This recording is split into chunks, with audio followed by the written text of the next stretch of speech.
Hello everybody and welcome to Banbury for the England Touch Development National Touch Series. My name is Peter Selby and alongside me is Chris Simon for the first half, I believe, of the first game. And you can see in the outfield we have a team of Warwick Knights and a team of Banbury Saxons. We are ready for some touch rugby. Are you watching the live stream? If you are, comment below. Who are you looking forward to seeing? Which team, which players? Or are you just excited for a day of England Touch Development Rugby? Slightly cooler conditions than we had yesterday here in Banbury for the Elites National Touch Series, which was a fabulous day. And we were commenting throughout the day regarding the first national event for some 23 months or so. And well, Chris, there was plenty of cobwebs blown away yesterday. Just your overall feeling about yesterday's event and seeing maybe faces for the first time in a couple of years and just witnessing what we all saw on the live stream yesterday. Yeah, I think event-wise it was great to be back on the field and just seeing so many people that you've been apart from for the best part of almost 2 years for some people. And I think here as hosts of this Banbury Rugby Club is superb, and the view we've got here of pitch one, but it's great to see the other 5 pitches. And yesterday 24 teams came together. There was some extremely tight battles all the way through the day, some surprises, some results that went against the flow of probably previous years. And then we were treated to a spectacle of a final. With Scorpions up for I think most of that game. Custard came back, took it to 4-4 to a drop off, and then won 5-4. And I think a really fitting way, a great finale for what was a wonderful day of touch yesterday. It really was. It was a tremendous morning of touch rugby, with plenty of people just getting back into the groove. And then in the afternoon, as the temperature rose, I say the standard rose, it was already a very high standard, but the games became very tight, very exciting, culminating in a real classic of a final. And I think it'll be a day people will look back on and go, that was the first day of England Touch Rugby really announcing itself back onto the scene after those months and years that we will just pass over today, because we spoke plenty yesterday about how people have been coping over the last couple of years. I think today is about enjoying the sport once again, moving forward. And I'm looking forward to witnessing plenty of good touch rugby on this main pitch. And as you said, Chris, there's plenty of pitches just away to the far side here at Banbury where games are going on. Yeah, I think today we've got 24 teams again. It's a sellout, as was yesterday. And at the top of this day's play and towards the bottom of yesterday, there is nothing between the teams. And you'll see a lot of games today that would not look out of place yesterday at all, and probably a good majority of those games. And it'll be extremely competitive, and I think we're in for another treat. And this game is a great start. 2 local rivals. They've played each other a few times recently as we've been returning to play over the past few months, and I know they'll be eager to get this show on the road on the main pitch. Now, if you're expecting to hear Chris Mermuth, who'll be back in the commentary box for the second game, he's actually refereeing on pitch 3 at the current time. I understand you'll be refereeing in in the not too distant future as well. So you're going to join us for the first half.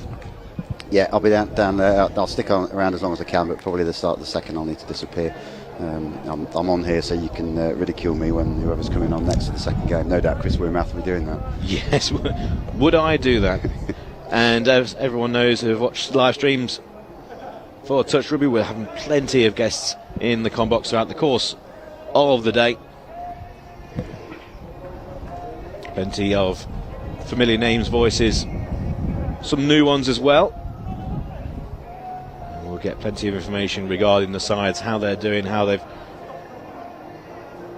kept in contact with each other, and looking forward to the future for each of these sides here today. So sit back and enjoy some Touch Rugby throughout the course of the day, wherever you're watching around the world on the live stream. Again, comment below. I do like them comments. Do be kind. Yeah, I've been looking forward to this one. I think the Warwick side have shown a lot recently in regional competition. They've been actually, a club's been around quite some time, but I think they've gone through a lot of change over the recent years. Banbury's a bit more of a newer club from a touch perspective. Got a couple of youngsters in their team, and their coach Ben Blackburn, who's been brilliant setting up and hosting here. I think both his lads are having a run. That's Bailey and Josh are having a run today for the Saxons. So it'll be a really interesting one to follow. Banbury Saxons in the blue and white horizontal stripes, with Warwick Knights in the purple. Just waiting for all of the officials to be synced up. Time to tick to 10 o'clock. One official in particular as well, I'm sure will be the lead.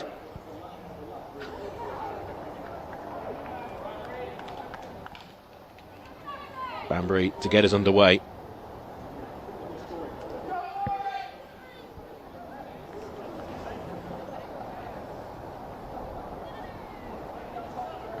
Building the tension.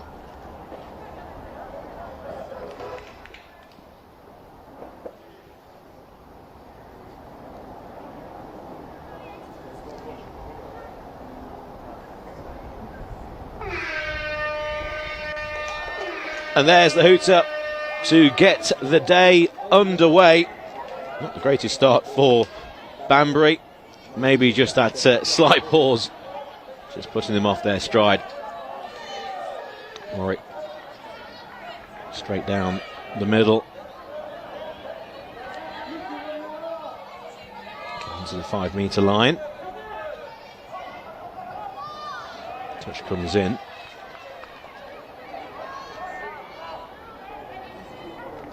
Long pass on to the wing. Touch came in again. And now the first meaningful possession for Banbury.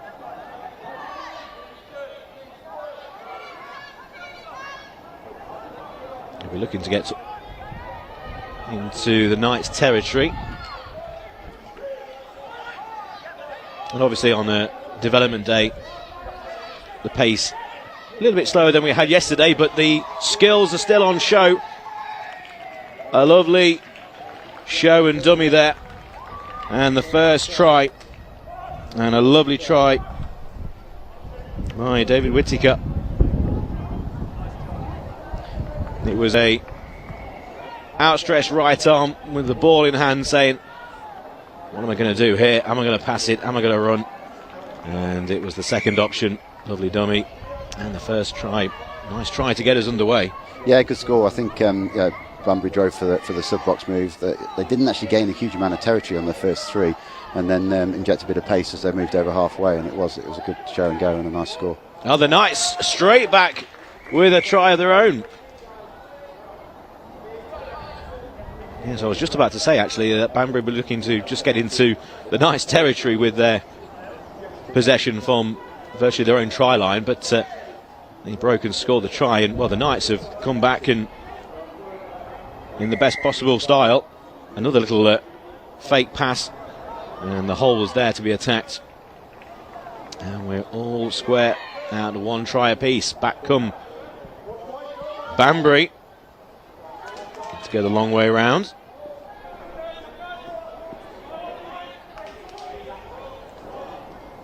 Another fake pass and a dive for the line. Touch was made. Yeah, good dive there, but two defenders to beat, and yeah, both are off the line, so yeah, the touch was definitely made. Hughes there with the cap, long pass, and it was a fail to gather on the wing. Yeah, I think that's early morning hands, not quite warm enough. You'd be wanting to get those certainly in the knockout this afternoon. They could be making the difference between winning and losing games. So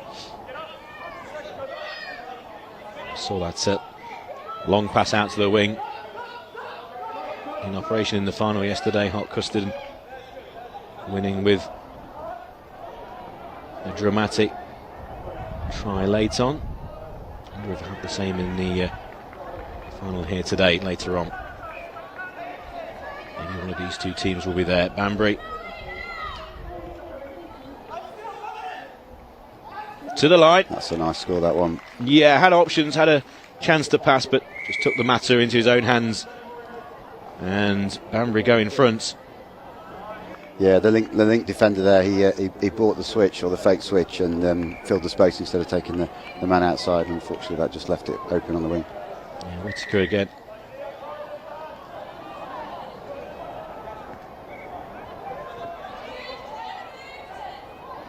So Knights behind once again. They replied very quickly. First time of asking. Second time, well, there was an opportunity to do, and they did only a couple of minutes ago. That's missing its intended target. Yeah, it's good yards gained by Banbury there. Second touch, you're up to halfway on the third now, and that's certainly these early games. You need to use your momentum, try and get down the field, either score or lose the ball at the other end, so you can put the opposition under a bit of pressure. You can hear the wind blowing around the main stand here at Banbury. It is fairly cool today. I'm sure the players will be perfectly happy with the conditions with all these games today. Only 10-minute halves. Just Jink inside, just failing to get away from the touch. The move comes to an end. Halfway point of the first half. Just keep it in. Run out of territory there.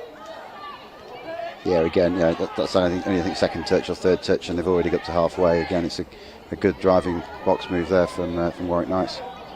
Yeah, all about making the ground up on the first few touches. As far as you can get, touch was made.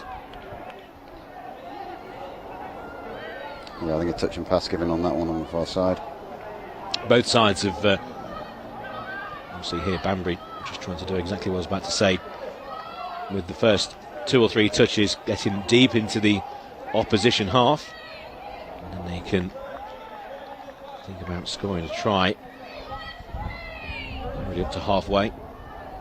Yeah, and it's so important that you notice it in this, as you did yesterday. Both teams are using their touches to try and get as far down the field as they can, and often in some of the development teams, particularly some of the rugby players, will look to play from the back, and it generally just tires them out without getting too many yards. And extremely important to get your driving and your box moves right from day one.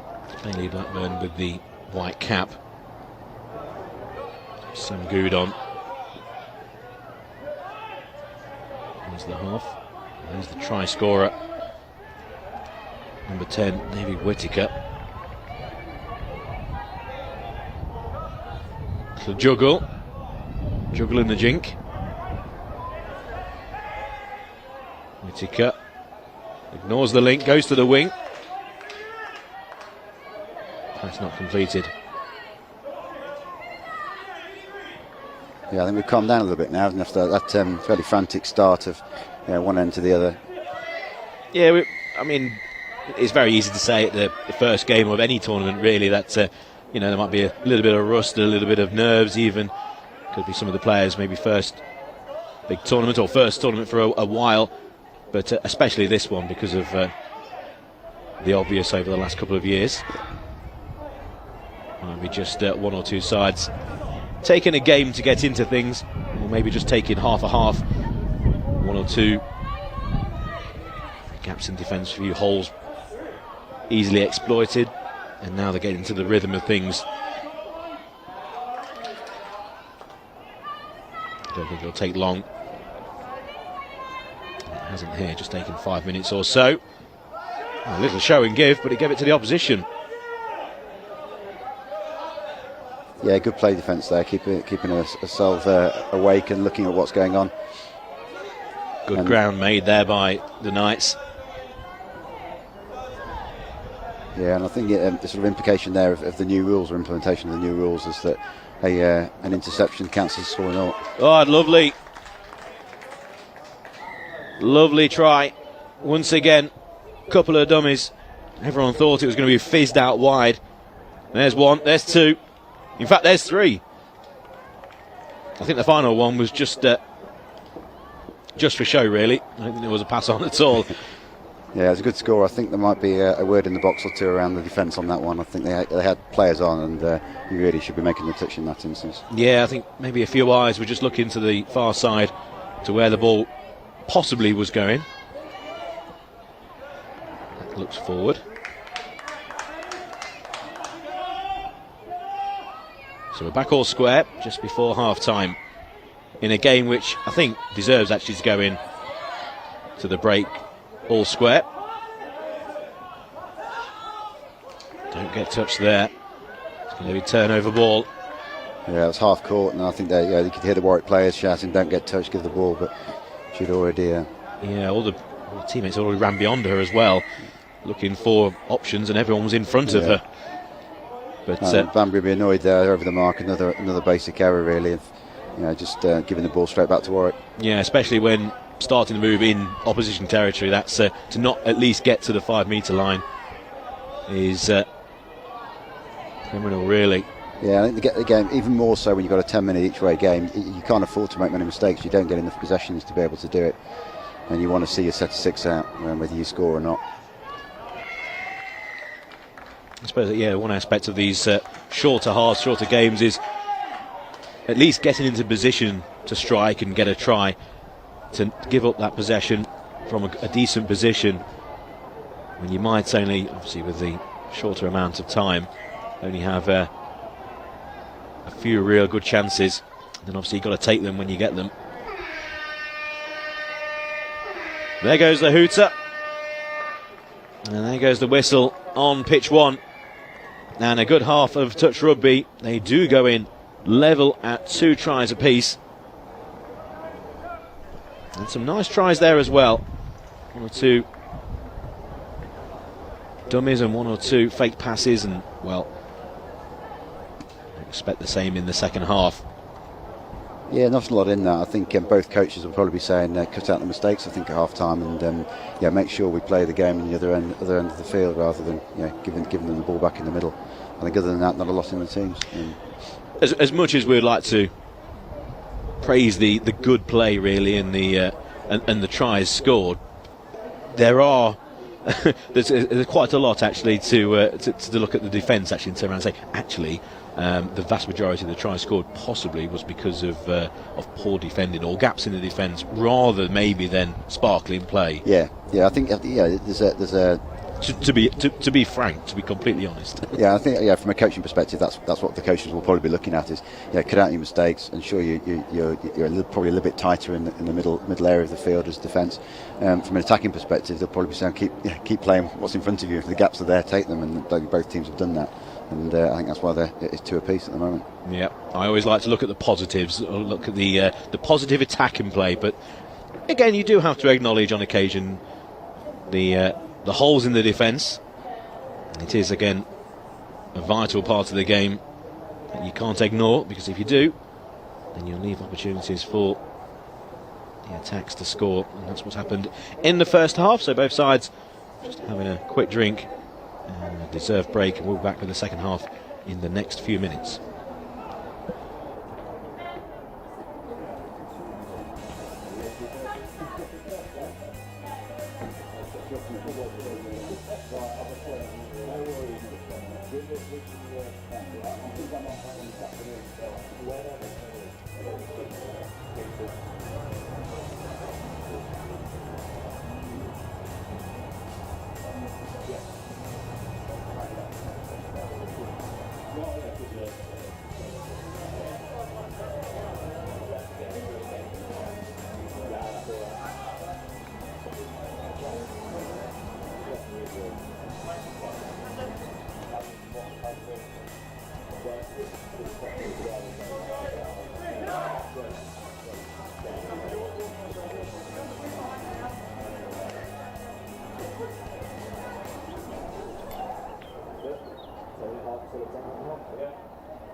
There goes the hooter, slightly ahead of the referee's whistle on pitch one, so we're just going to have a restart. There we go. So we're back underway, 2 tries apiece. And it's just myself in the commentary box, due to Chris going to warm up for his refereeing duties. Good luck to him with that. So it's 2 apiece with Warwick Knights and Banbury. Banbury in the blue and white, Warwick in the purple, attacking the try line away to the right. And a dive was unsuccessful. But a good effort. I see quite a few with the slightly drizzly, murky conditions and the pitch yesterday. Even though the sun was out for the vast majority of the afternoon, plenty of the players saying it's actually fairly soft. Appears to be perfect from here, but it's fairly soft. So when it comes to diving, not an issue at all. Middle of the summer, sometimes you get the scorched, rock-hard pitches. Every time there's a dive, always a bit of a squirm from myself anyway. Skin knees and skin elbows, etc. That's why I'm not a touch player. Here come Warwick then on the attack. Good meters made by Colebrook there. Pass out wide, was a couple of metres behind the wing. Colebrook in the centre. He's alongside Natasha Rose. Also on the field is Gerrish as well, George Gerrish again in the middle.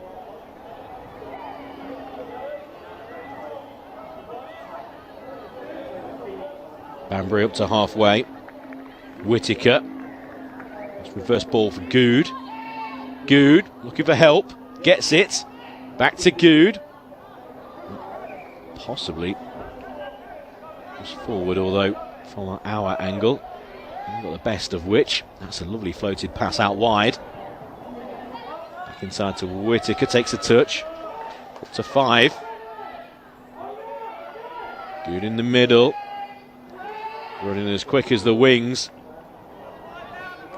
And that's going to be the end of the move. Thought there Good was just going to step in off his right foot to try and go down the middle. Back come Warwick to try and eat up those metres with the first couple of touches.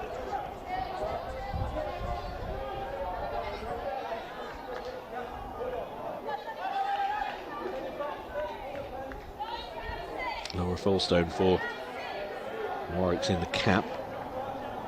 Good position for Banbury. Who just slows things down. Whittaker to his left. Here he is, also on the field. Here's Good and Blackburn. Blackburn with the cap. What's he tried there?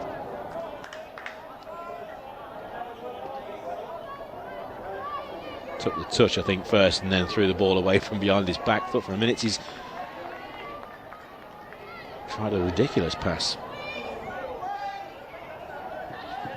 Nick and Warwick, who, to be honest, have been under pressure in the first part of the second half. Really got into Banbury territory. Here they go. It's taken a few touches. Can they get into a decent attacking position? And they get another 5. Good chance now. Ben Edwards.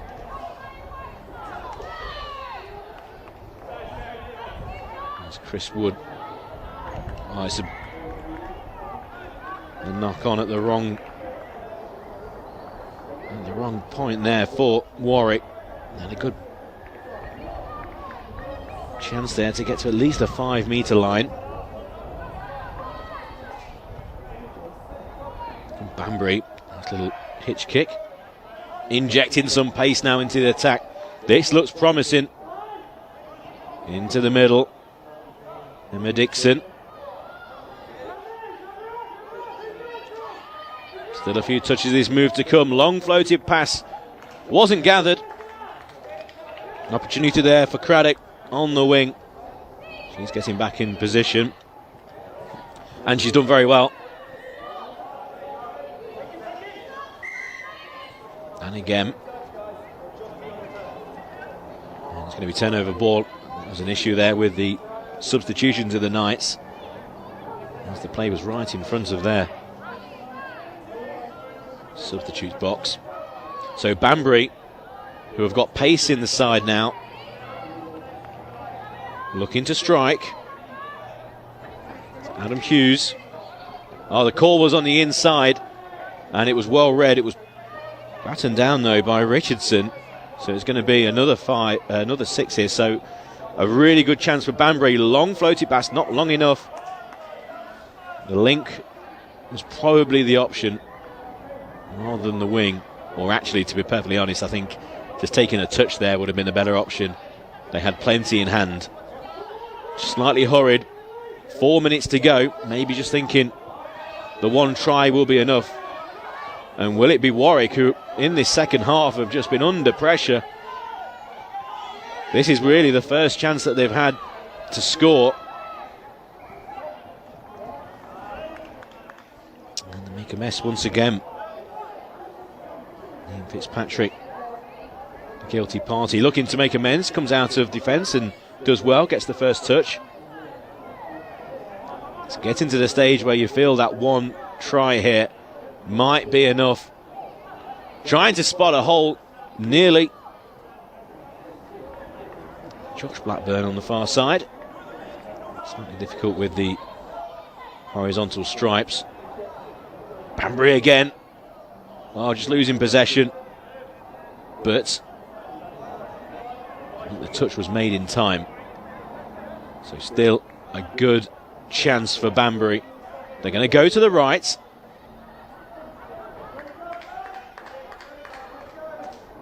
Possibly the wrong option. 3 minutes to go. Can Warwick just make that one decisive move? They can't. It might be a decisive move, but for the wrong reason. They've given possession away, and this is a great chance for Banbury. It's the first. And what can they do? They take a touch. Get it again, and the dive comes in, and the dive looks good. Try for Banbury. To be honest, they deserve try. It's been all Banbury in the second half. Just taking the touch there to then receive the ball, and the low dive. Adam Hughes with the try, and there's the try for Banbury. 2 minutes to go. And that could well be enough here. Warwick haven't looked as dangerous as they did in the first half. In the second, they haven't really attacked the line. This is their best opportunity with less than 2 minutes to go. And Edwards with 21 on his back. And there's Chris Wood. Edwards, though, goes himself. And, well, that's the first attempt for a try in the second half. And the Knights get it. Oh, no. Touch called. Wow, they were celebrating nearest, just underneath the commentary box. The Knights bench, well, they all thought it was a try. I went on their lead. But the touch just coming in time. Back come Banbury. Batten down. It's going to be another 6 here. There's a few shoulders just drooping on the Warwick side. They all thought they got back into this and it was all square. Now with less than a minute to go, they can just run the time down with this 6.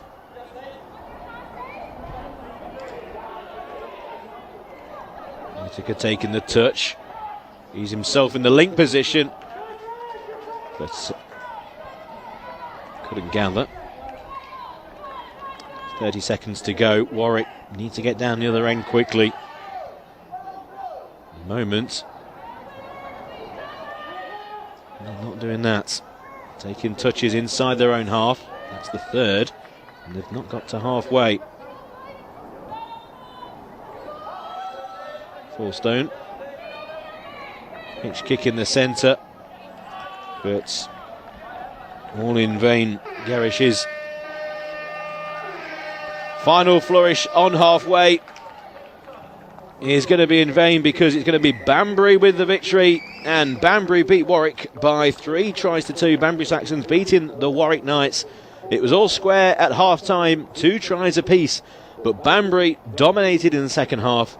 They got the score with a couple of minutes to go. Warwick thought they equalised with their one and only meaningful attack of the second half, but the touch was made just before the dive was completed, and it's Banbury with overall, I think, a deserved victory. The first half, well, the tries came thick and fast early doors. Plenty of holes in both defences in the first couple of minutes. Both well exploited as well. Here's Banbury with the first of their 3. And as Chris was saying, at half-time, coaches would have been saying that their defences need to tighten up. They did that, and it meant only 1 try in the second half, and it was the late try from Banbury.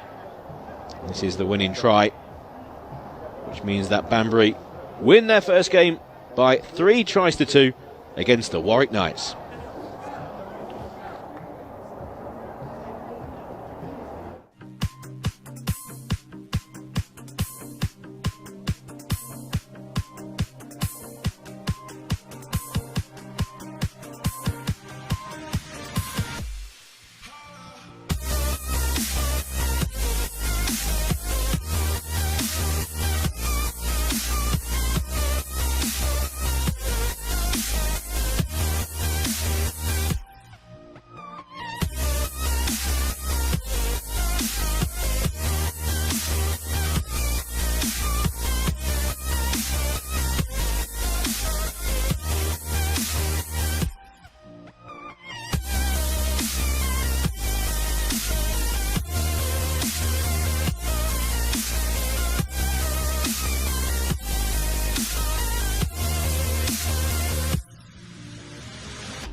Welcome back to pitch 1 here at Banbury, and we've got Oxford Touch again here against PFT.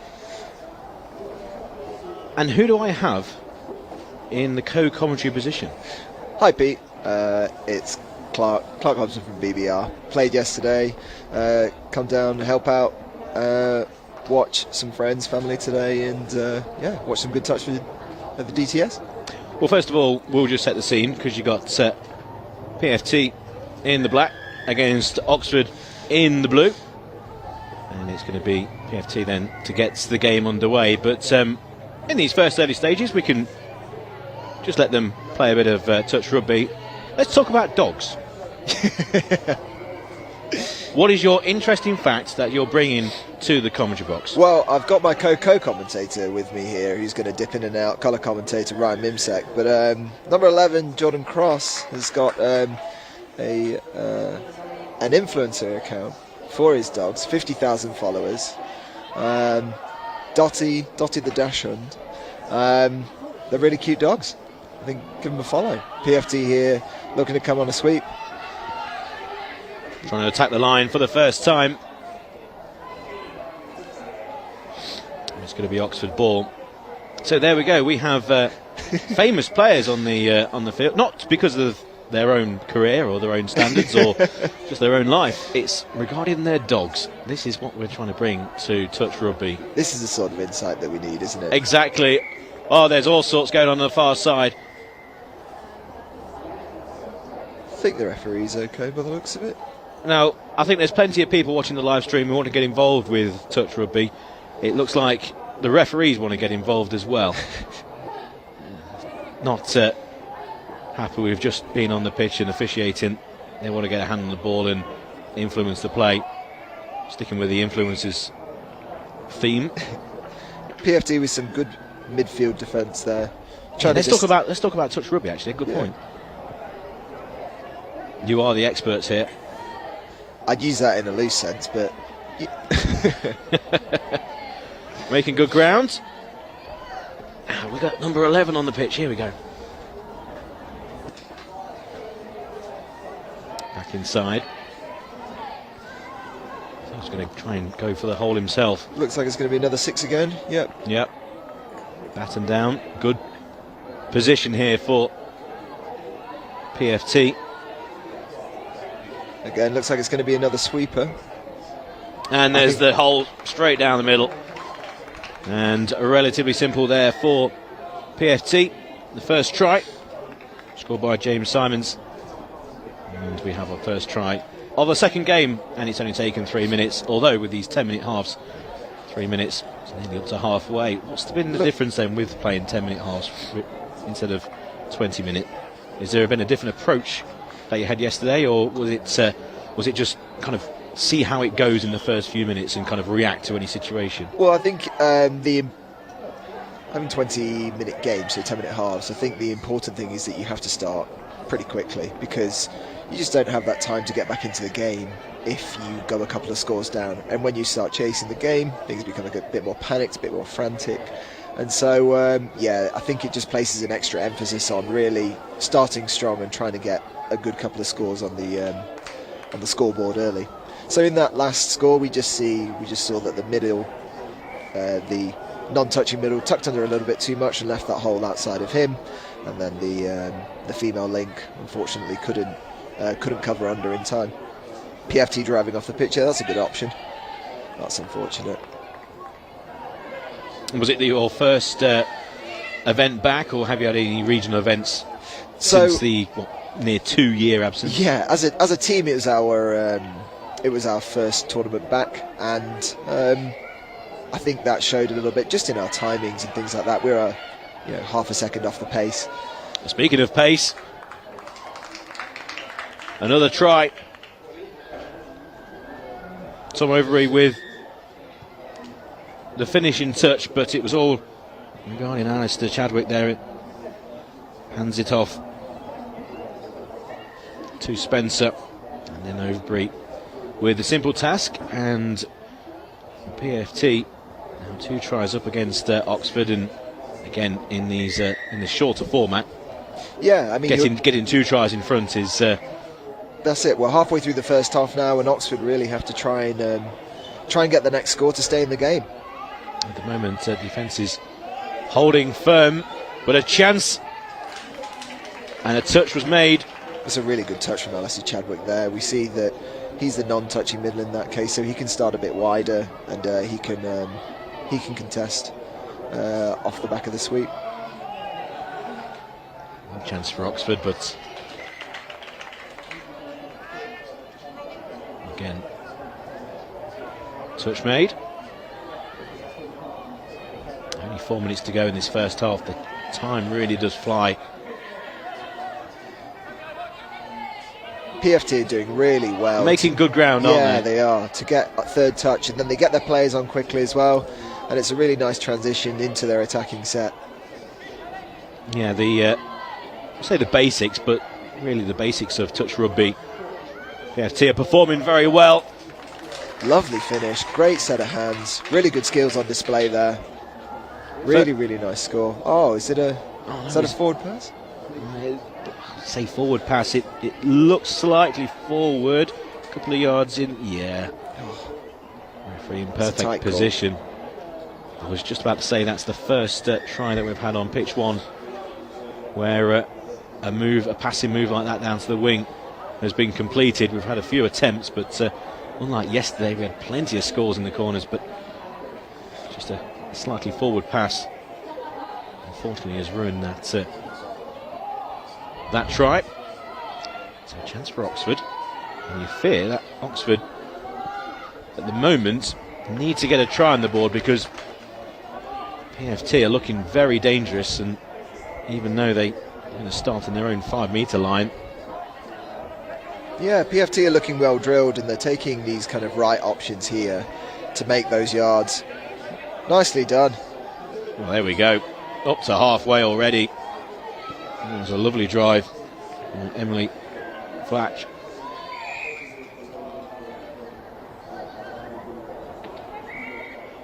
I think the link has been called offside there.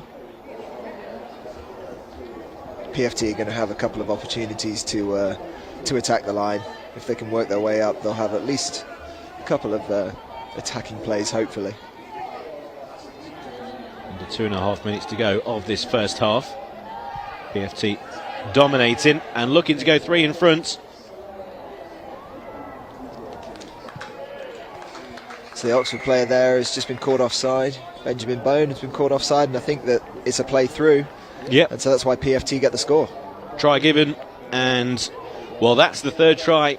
And I know it's early doors. I know that there's 2 minutes to go, and fans of Oxford Touch will be shouting, but it has that feel of the game might be possibly won already. But in touch rugby, you never know.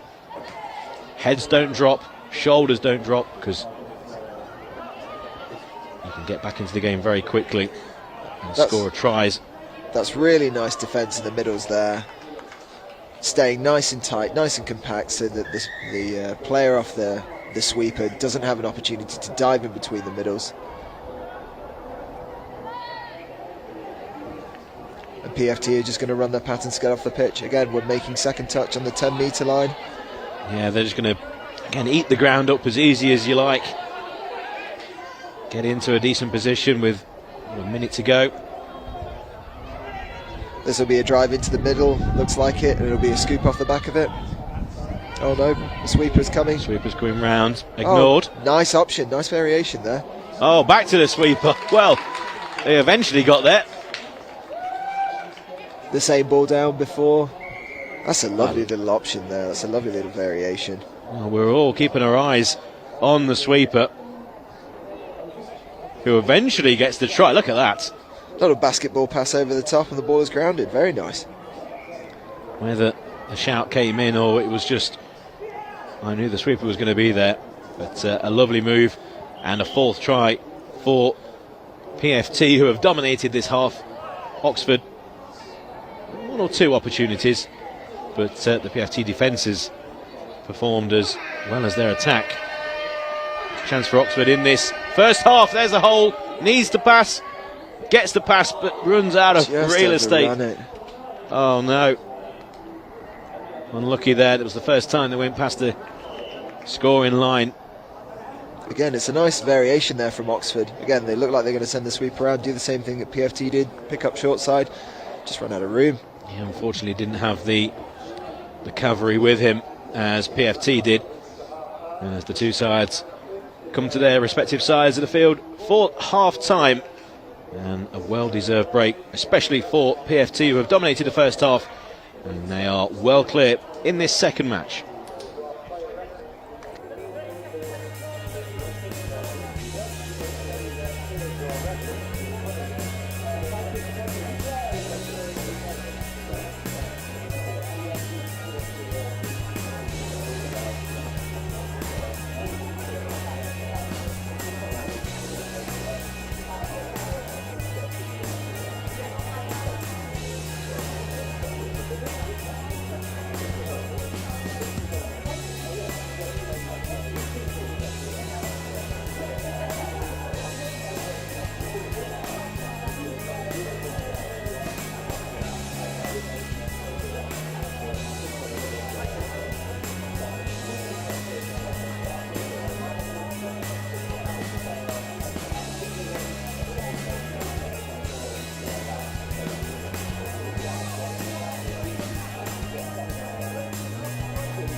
So back underway on pitch one. Oxford with it all to do against PFT. PFT in the black, attacking the line away to our right. Oxford in the blue, who started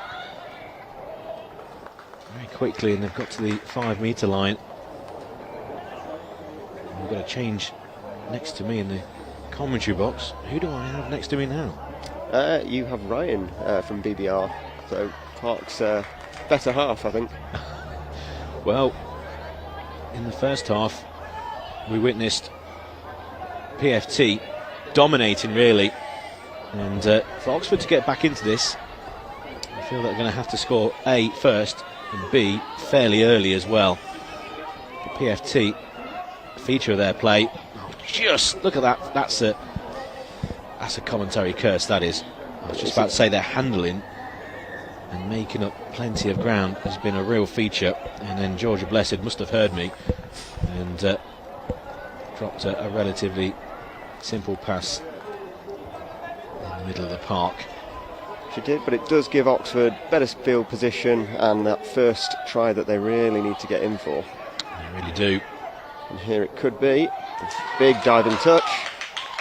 Well, just like the end of the first half, he broke past the try line, and this time there was plenty of company, but the pass was high and hard. And it was, and a very good diving touch from Robert Crawford there on his own line to save that as well. A good start by Oxford, but again, a good start without scoring. It is, but it leaves the ball up that end. It makes it that much further to go for PFT. PFT. Nice hands. Oh, bless it, she made up for that spill a couple of seconds ago. Nice offload. Another diving touch. Looks like there's going to be a touch there. Yep. Deceptively quick, James Simons. Yeah, it was sort of slow down for him to turn the burners on. He's got a change of pace, all right. He has. He played men's open for the Northwest at the last Nationals. Scored a wonderful try in the semi-final to take us past the Taipans, length of the pitch, interception, nobody anywhere near him. Very quick, very, very quick. I mean, I'm not being funny, but if I run the length of the pitch, there needs to be a medical station relatively close to that end of the field to do it at pace. Not even at the end of the field, just relatively close to. I'm talking 3 or 4 metres. There needs to be some kind of netting as well, just to, because I won't be able to stop, the knees will give way. Right, back to the game. Oxford, to get back into this, they need a try, and they need it pretty quickly. They do. They've got a set of 6 to use here. They've sent a backdoor player early. It's a step back. That's fine. Bit of conditioning work. Get people chasing. This first NTS back, though, you can see a lot of hands on knees. Yeah, I'd imagine this would be as Walton. Walton's forgot his kit. He's wearing different shorts, and there's the first try. Nope. Good shutdown play from the link. Read it very well. Cheering on the Oxford. Come on. I want every team in their first match to at least get a try. Again, good defence though. Saw it coming, stepped up, took the space. There's some tired bodies now wanting to get off. Yeah, it could well be many of these teams, or at least some of them, wouldn't have had, say, a regional tournament before this. This could well be their first tournament for best part of a couple of years. Could have new players, could have players who haven't played for a long time before that, replacing people who, for one reason or another, aren't here. They could, and PFT being a brand new team, they're still sort of finding their way a little bit. They play in our social league on a Wednesday night up in Manchester, in Burnage, again, if anybody's interested. There's plenty of teams the beer around. league. The beer league. It's got a little bit more serious than a beer league, I have to be honest, yeah. There's a good few teams now who are competing. I won't turn up then. I mean, there's still beer. So, oh, well, there we go then. If we're doing a quick advertisement, there are players and teams that are available. That's a really good strike. A quick check. There we go. The try for Oxford. I don't think it's going to be in vain when it comes to the overall match result, but they're on the board. And that is the main thing with touch rugby that we spoke about yesterday. An awful lot about people getting involved. There's going to be a lot of people watching the live stream who have maybe not seen touch rugby before, or have maybe been encouraged to play touch rugby, who have maybe come from a different sport, not even a different variation of rugby at all. It could be a completely different sport. Plenty apparently have been signing up to many clubs, etc. What if you had the platform, which you do have now, to advertise the sport? What are the main benefits? What are the main aspects of touch rugby that you enjoy most? So I got involved with touch rugby something like 11, 12 years ago now, and it has given me the best man at my wedding, for example, I met at touch rugby, who you heard from earlier. It's given me an opportunity to play on when contact got a little bit more physical. It's given me social skills. It's given me an opportunity to travel the world, and to, like I say, have a beer on a Wednesday night with friends in the sun. There's, nothing better really than that. No, not at all. And there's a simple try there for PFT. Yeah, lovely little step back with James Simons feeding out to Rob, I think. And that's the important aspect of touch rugby. A lot of people that we heard from yesterday were saying that it's a great way to get involved in the sport with obviously no contact, with people who haven't played other variations of rugby for that one reason. Maybe they play completely different sports, but many skills from other sports can be transferred onto the touch rugby pitch. Absolutely right.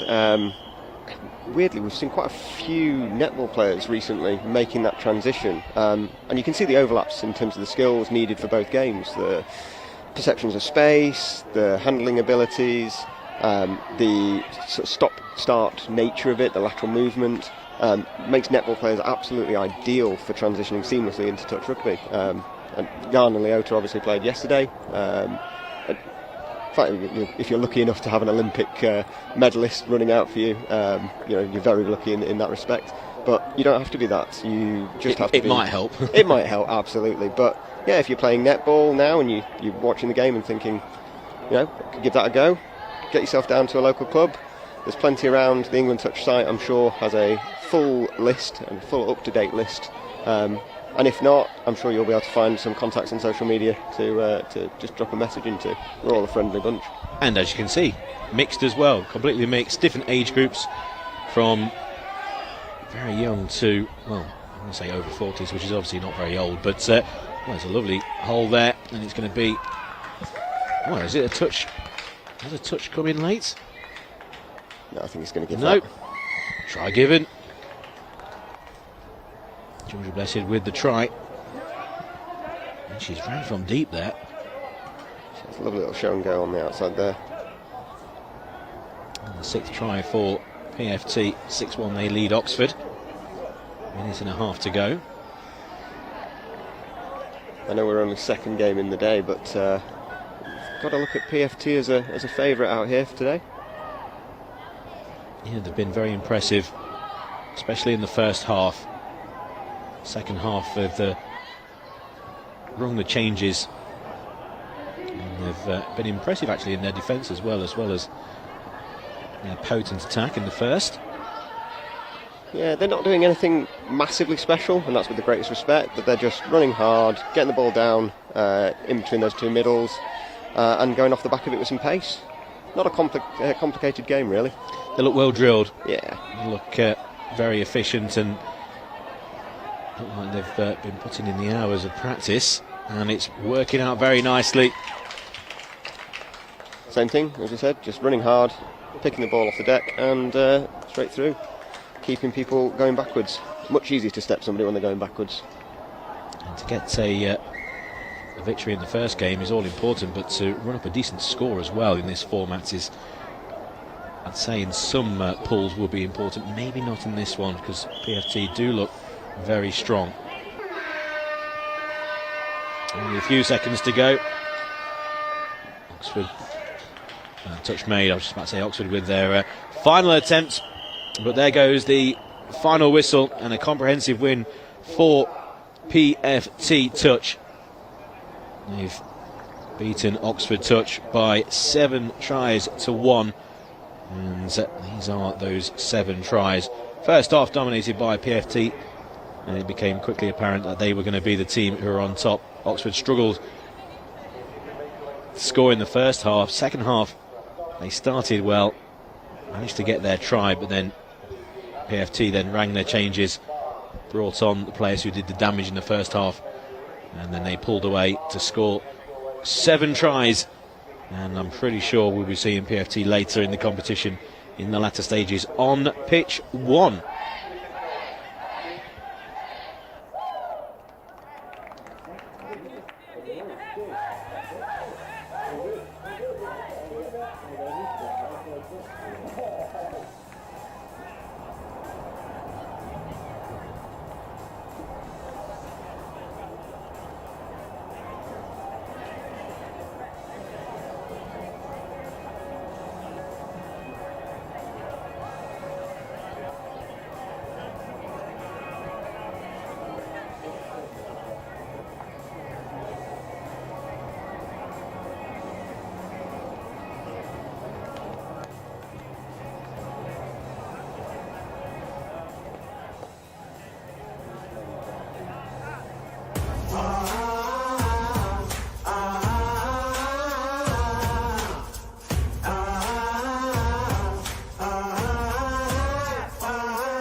Underway on pitch one.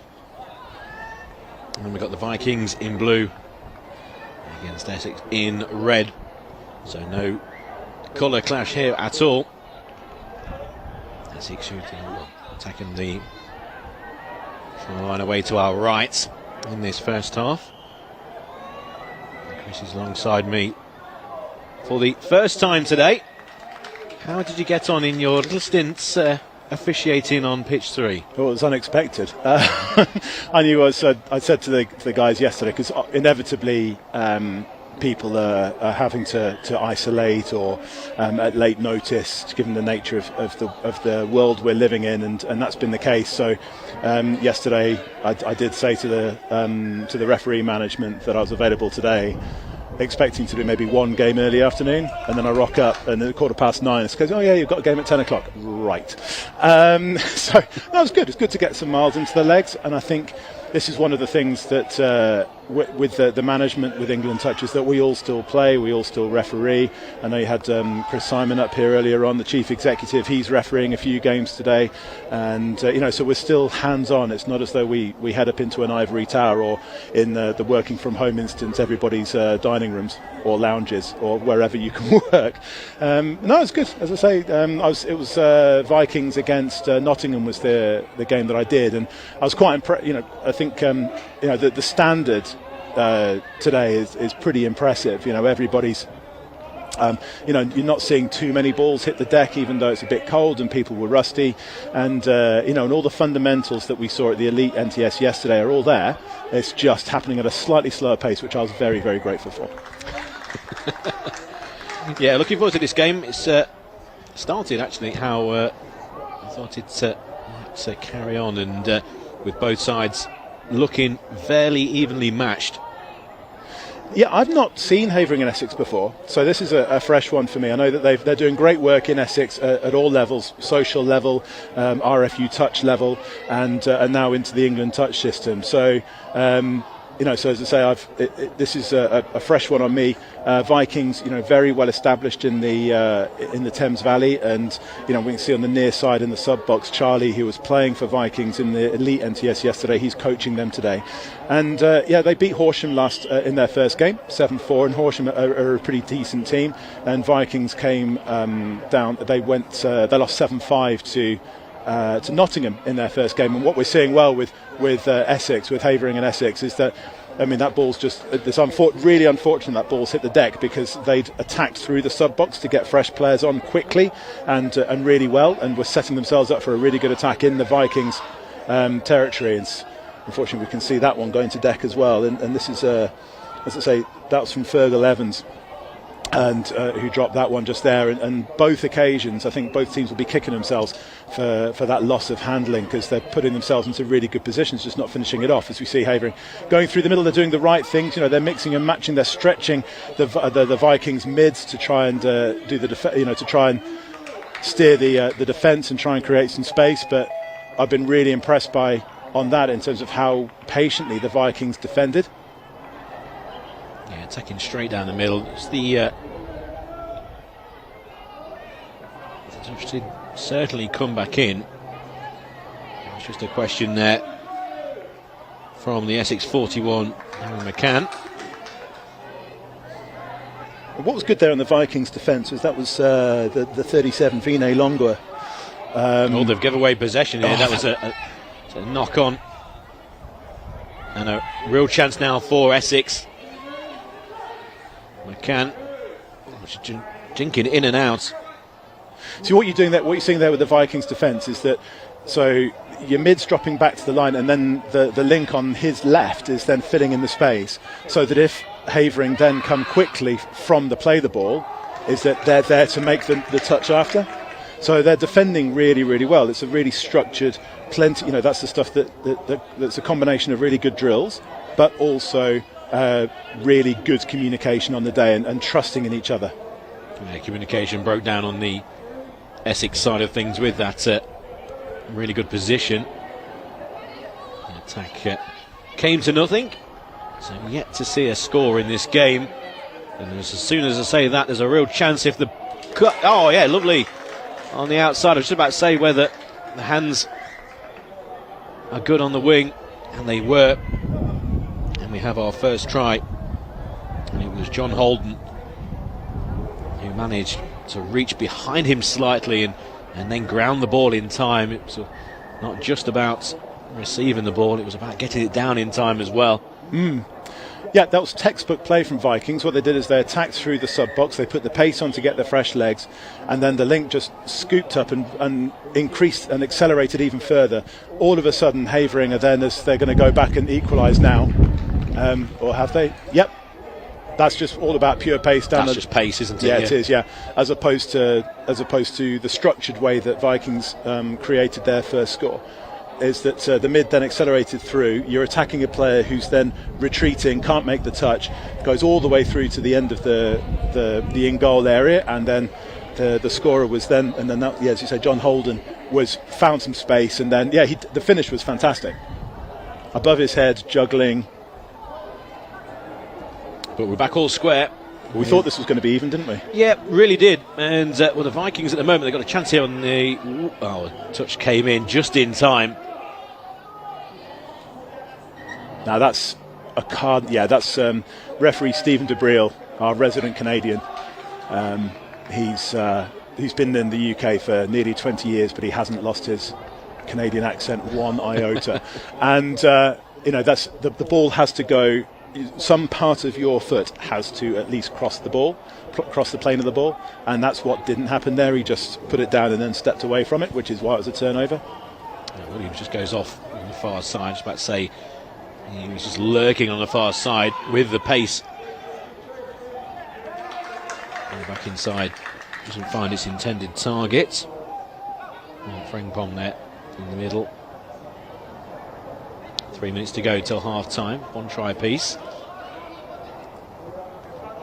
Good defence there by McConnell. Here she comes again. Yeah, that's really good shooting by McConnell there.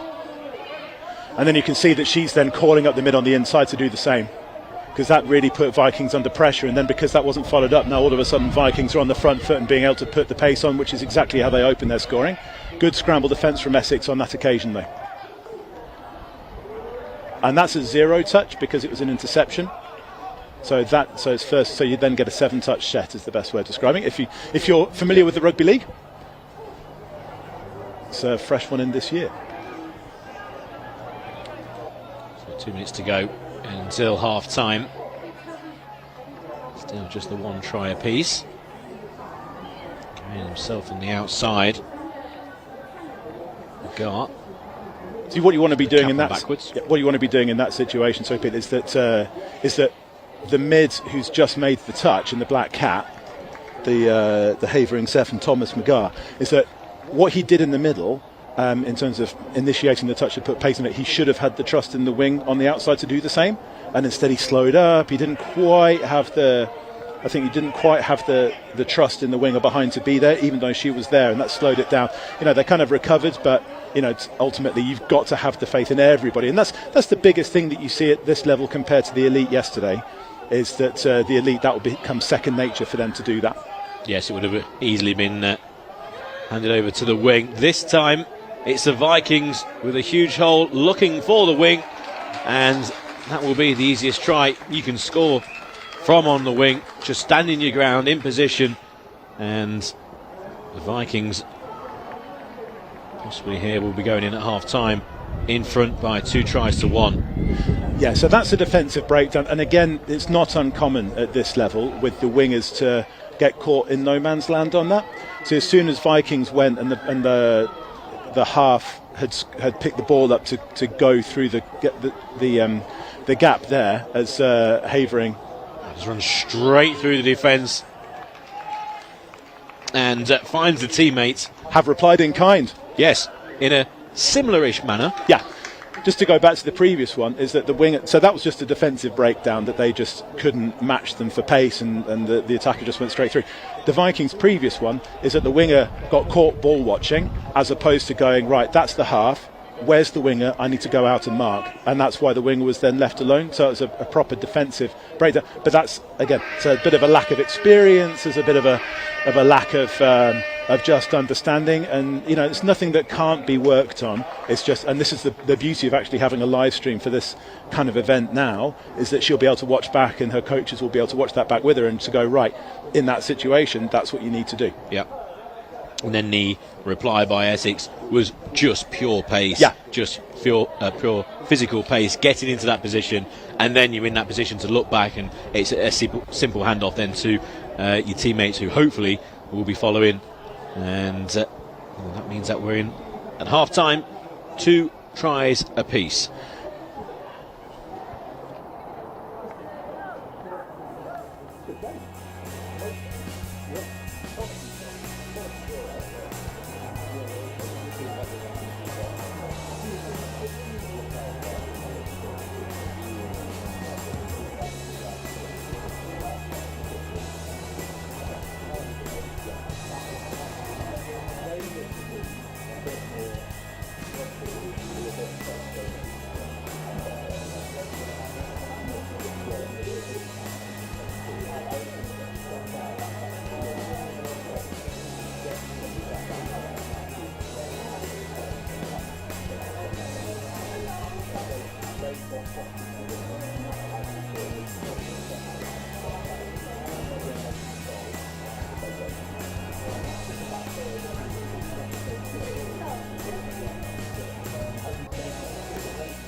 Which goes for the second half all around Banbury Rugby Club. And on pitch one, we've got the Vikings in the blue attacking the line to our right against Essex in red. And we're locked at 2 tries apiece. Vikings looking for an early score. During the break, we were talking about how Vikings are more of a touch team, structured touch team than Essex, and we're seeing that in the setup of what they're trying to do there. And unfortunately, with it going to ground from Sean Harrison, that's just they were just not able just to finish things off. But whereas Havering and Essex, I think, are a bit more rugby and less touch. And we're seeing that in terms of, they're putting a bit more pace through the middle, and so it's going to be really interesting in the second half which one comes out on top. Essex throwing the ball wide, looking around, but at the moment, I was just about to say, not progressing forward, and then it was Darren McCann who's made a few metres, gets to the 5 metre line. See, that's a classic rugby move. If you get rugby players and rugby union players playing touch, with the Essex 7 Thomas McGrath, is that if you're playing classic touch, is that what you would do is you would then accelerate in as opposed to necessarily spinning it, and then but what they did with the breakdown is that he was kind of setting up as we see Vikings playing some really good touch to get through the middle. That's a lovely try. They made a lot of ground from just inside their own half, took 2 or 3 touches to get to the 5 metre line and just worked it across the line a couple of times, and the hole was there. Yeah, that's just the standard. So unfortunately, I'm really sorry to do this. I'm going to pick on Darren McCann a little bit on this at both ends of the field, because when he got the ball at the other end, is that when he got the long pass, is that he should have gone in and accelerated and taken the touch to create the space for Thomas McGrath to then scoop through, which is what he's doing now. Now there's an overlap on the far right, but that was good defence.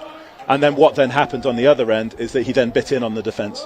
You could see in the replay that everybody was just kind of looking at each other, and he ended up then snapping in, and then was just out of position completely, and Vikings scoring through the middle. So sorry about that, but it's. Hey, sometimes that's the job, isn't it? You've got to call it how you see it, and well, if there's a mistake at both ends of the field, well, fortunately, that's what we've got to call. It's the nature of the job. It is, but I think the good thing is that all of these things are things you can work on. You can watch it back and you can go, okay, right, in that situation, what am I going to do again? What am I going to do next time? It's not as though somebody's made a fundamental, he's caught the ball, he's run with it, he knows what he's doing. It's just a question of just executing it that little bit better. Oh, a looped pass. Surely a touch came in there. Yeah. Yep. It's very noticeable how Essex don't drive as much as the Vikings, throwing the ball rugby style across the line more often than Vikings. Prime example was that 3rd try. See then the Vikings once again. Driving upfield. Taking another couple of yards there. Yeah. Some nice jink. So what you see in Vikings is that this is maybe a little bit of defensive inexperience from Havering there, is that Vikings had set themselves up for a sub-move right there.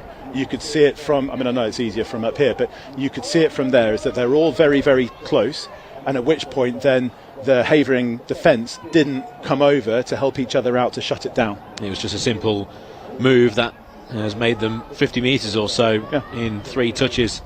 And you end up attacking the same 1 or 2 players both times, which is when you then need the help to come across, and that help didn't come. Yeah, they can't react in time. They've got to get back and then go back forward again. But by the time they've done that, they've been that's pure pace again. It's a saying that we've said a few times with Essex in this game, and regardless of moves put together by Thames Valley, sometimes just the pure athleticism is going to get you back into games. That's the one where in training, and I get skinned by somebody like that, and there's a lot of swearing that comes his way in gentle, because he just ghosted around the outside and went. Again, you can set all the defensive plays and in the world and have everyone in the correct position. Just sometimes there's nothing you can do. That's a forward pass. Yeah, it's very rare that you do see those given off the floor, but I'm a stickler like you. I'd like to have everything going backwards. It was just happened to be straight in our line as well. We were down the barrel of that pass, so unfortunately it's just almost just a reaction there, as if someone tapped my knee and the foot kicked out. You see a pass like that, and sometimes it's very hard not to shout forward pass, just like in other sports. It's a reactionary shout. Now then, Essex looking to go in front here, which might have been a surprise to a few watching the live stream. That's good hands there to pick up that pass. That was fired at him. But the move breaks down. They might just have to rely on that athleticism, Essex. I'm going to, having picked on Darren McCann in the previous attack, I'm going to give him a lot of credit for that, because you've been waiting to try and balance things up. Hey, listen, I need to try and take these people's photos as the day goes on. No, it's because he did everything right there. Is that he set it up and took the touch and enabled Havering to keep dominating the speed of the play.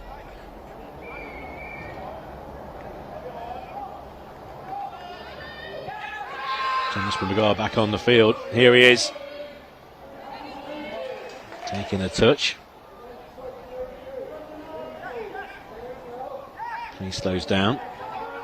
Good touch taken. Well worked. And a lovely try. Well, that's a well worked try there by Essex. Instead of relying on just pure athleticism, it was moved from the left. There was plenty of holes in the defence, and it was just a matter of finding the right pass at the right time.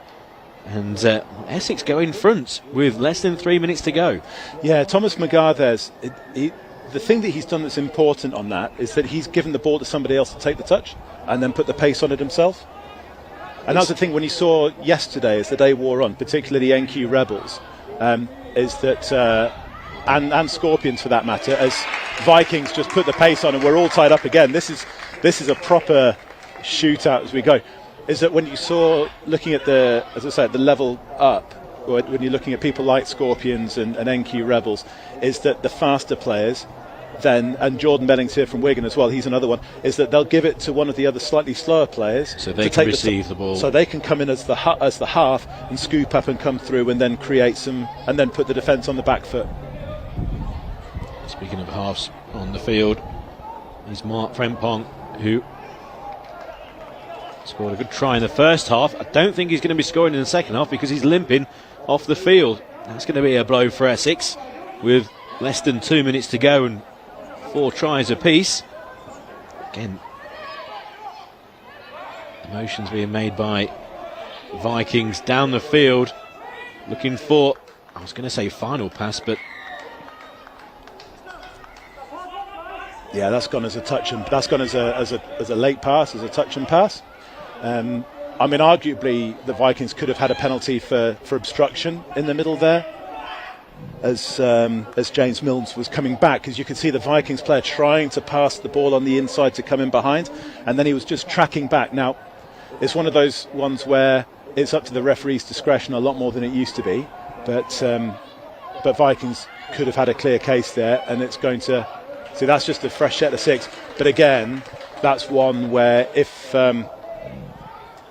Fergal Evans has he made the 7 back, he's tracking back, and again, so that's kind of like one each on that could have gone for obstruction. McConnell and McGar combining well, and it's a score for McGar. Well, he's completed the move, but McConnell there, first of all, she got the fresh set of 6 by breaking through a hole, and she tried to float a ball out wide. It was battered down, so to get the fresh 6, and then she set up the chance for McGar, and that could be a winning try with only seconds remaining for the Vikings to get back into the game.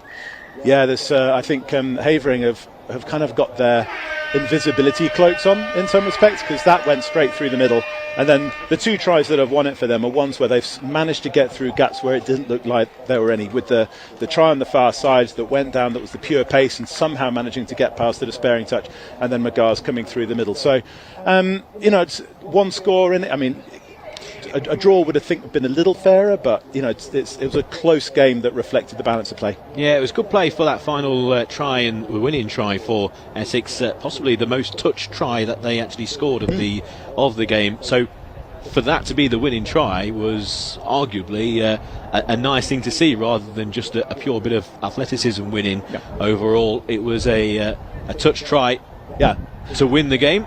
That's the best way of describing it. If you're a touch purist, then you're going to want to do this. Now, as we just look back on the highlights, is that McGar there is that he's, you could, as I say, you can tell he's the one who's got the most amount of rugby experience. Now, all of a sudden, on that one there, is that he showed a bit more touch experience, because he slowed down, and then all of a sudden it's like, I've got all the space to play with, and then he goes to the back of the in-goal area to be able to, and then turning around and looking for the support. So that's much more of a touch try than a rugby try. That was Vikings just purely getting downfield quickly, and the defence not reacting and not getting into position. Here's the athleticism that we mentioned with Essex. How did he get past there? That's insane. There's just no that little room at step all. And he went. There's no room at all, and in 2 strides he's at full pace. Now here's the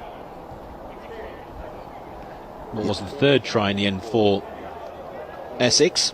Yeah, that was just a simple overlap, and then just created in. And this is another one that's the same thing on both sides. Both of those 2 tries are just being created by the attacking team, just ghosting around and then just creating, as I say, just creating that overlap for you. And here's McGonnell and McGar with the winning try, offloading to each other on, I think that was about 3 occasions between them two. And first of all, McConnell, she managed to set up that final 6 through a nice drive by herself. So all the credit to her, and also to McGar and to Essex. They take a close encounter with Thames Valley by 5-4.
Back on pitch 1, and we've quickly advanced on to game 4, Chester Wildcats against the Cambridge Wasps.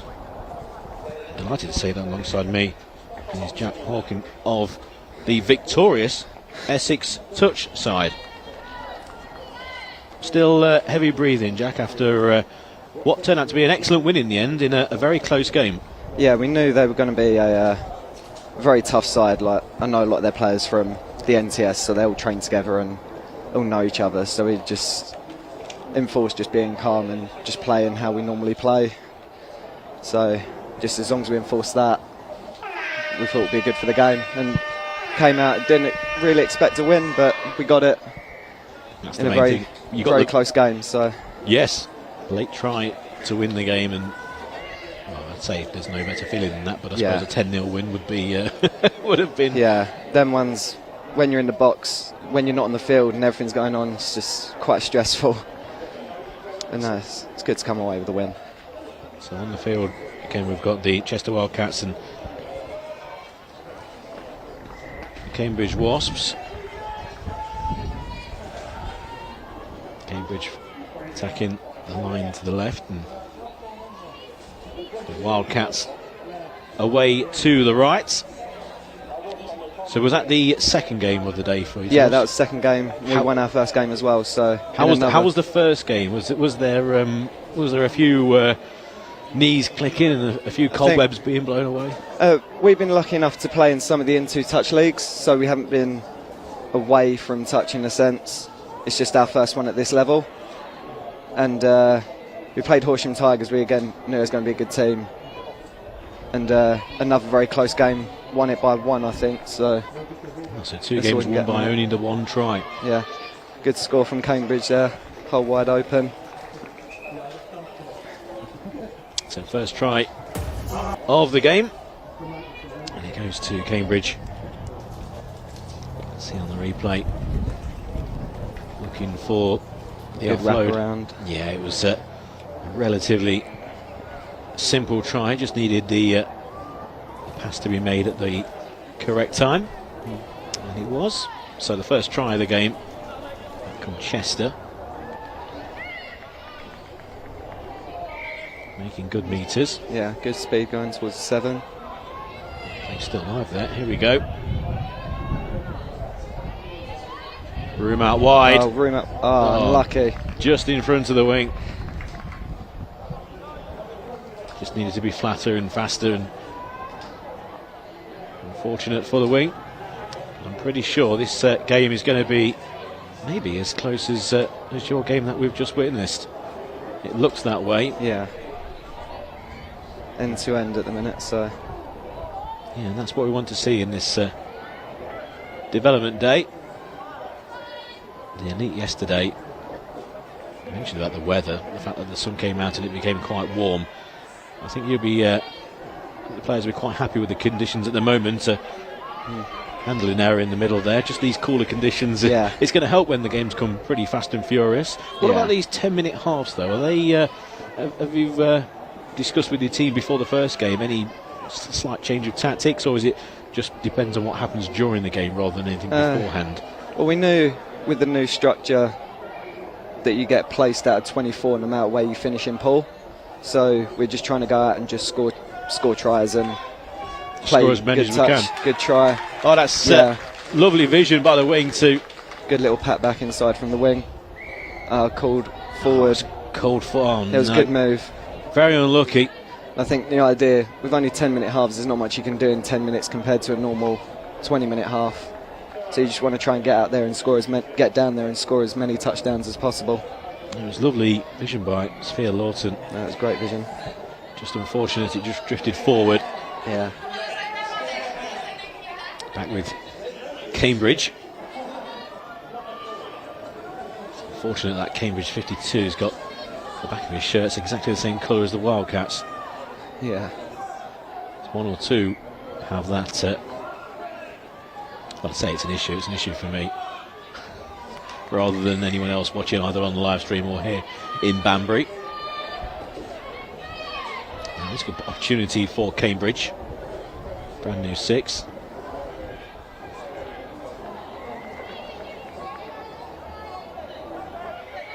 Not injecting any pace at the moment. I think key is when you're down towards the 7, if you get a new 6 like Cambridge, just try and slow down. You've got plenty of time. There's no need to rush anything.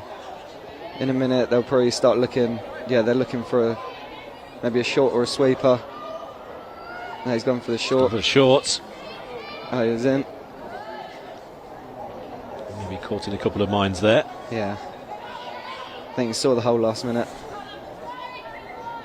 And the attack in the end fizzles out fairly tamely there for Cambridge. You'll be disappointed in a game that looks to be fairly well evenly matched. Yeah. When you're one try up and you're in a good position there. No, they're both very well structured teams, good players. It's been good to watch so far. The Wildcats Good trying game. to move down the field quickly, something that the Vikings did actually very well against yourselves. Yeah. They managed to get from one end of the field to the other very quickly, a bit like the Wildcats' long looping pass out wide. Failed to be gathered. No, first couple of touches, they came up with quite a lot of speed and caught us rolling a bit in the middle. Yeah, something I think these two sides say work on, but an aspect of the game maybe compared to your previous game that we've witnessed that the two sides don't quite have at the moment. But again, after what we've just had over the last couple of years, there's plenty still to be worked on. Morgan. Oh, this time the pass was found and it was very well collected out wide. Very good pass, good catch, good score. Came at her very rapidly and also quite high as well, caught it underneath the chin. And doesn't matter quite how it was collected as long as it is and then It's down. put down Yeah. for a try. A very, very accurate pass. And it's all square. That's what we've been seeing a lot, especially yesterday as well. Long ball starting to come out. It's not as wet as everyone thought it was going to be, so you start to see people start slinging a long ball. There was one or two passes yesterday that must have covered 30 plus metres. There was quite a few of them, especially in that last Scorpions hot custard game. Oh, needed quick hands there to Yeah, almost tap pass it along the line. there's space down the wing. So they're going to have a new set here. And Cambridge at the moment getting the good positions, but not really creating any clear opportunities. They're not really forcing the Wildcats defence to make any last-ditch taps. That might well change here, though. Oh, he's called ball down. And the ball, ball down. Over there. 2.5 minutes to go. Just the one try apiece.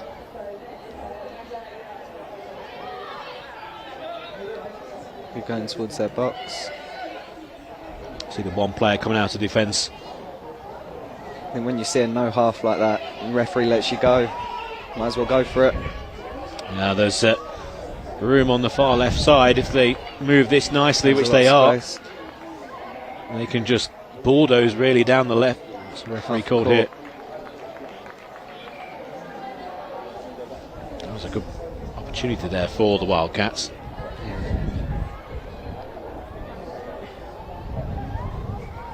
Less than 2 minutes now. The wind just whips up here at Banbury. Cambridge have just rung the changes. Very important in touch rugby. It's a firm hand. Firm touch. Just trying to catch player off balance. Well, that was thrown almost at the player there.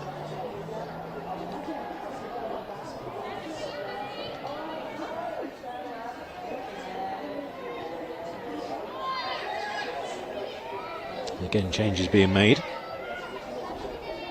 inside the final minute. And that's the idea, try and keep your players rolling, keep fresh legs on. As I said, it's short games, and if you want to try and score as many tries as you can, just got to keep fresh players in the field at all times, going in his own. Well, he looked out wide, and he didn't have a teammate in a position that he had 2 minutes prior when they scored their equalising try, so it was just a hopeful loop pass back inside, just hoping someone's on his inside, Lawton. But no one was there, and it's going to be, at the moment, a tied game going into half-time.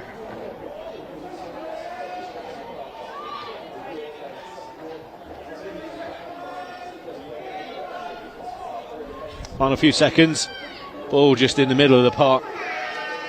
Last play, might as well go for something. There goes the Hooter. He's going to Good scoop. straight through with him. and here's the help out wide. Good score, final seconds. That's a fantastic score. Very good scoop.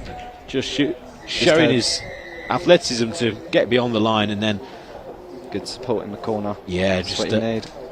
had the simple opportunities because he's got so far clear of the rest. He had the opportunity to actually run over himself there rather than try and make any pass, any long pass from the middle position. And it means that Cambridge go into the half-time interval leading by 2 tries to 1. And this is that final try, which means Cambridge have the advantage as we enter the half-time interval.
Second half underway, and the team in front, Cambridge, now attacking to our right in the lighter of the blue jerseys against the Chester Wildcats in the navy blue, taking the line to the left.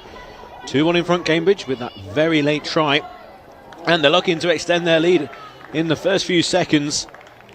And try given, a little lovely dive over the line, and it's Cambridge now who lead by 2. Ellis Watts with the try, saw the hole and took full advantage. Great try by Cambridge, and they now lead by 3 tries to 1. Now what can the Wildcats do? I thought they started the first half the better of the two sides.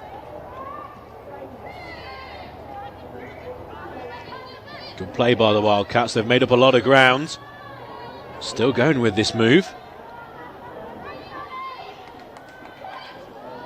Touch made. Or touch called at least. Play for the Wildcats carried on as if the touch wasn't made. Sanjay, number 18.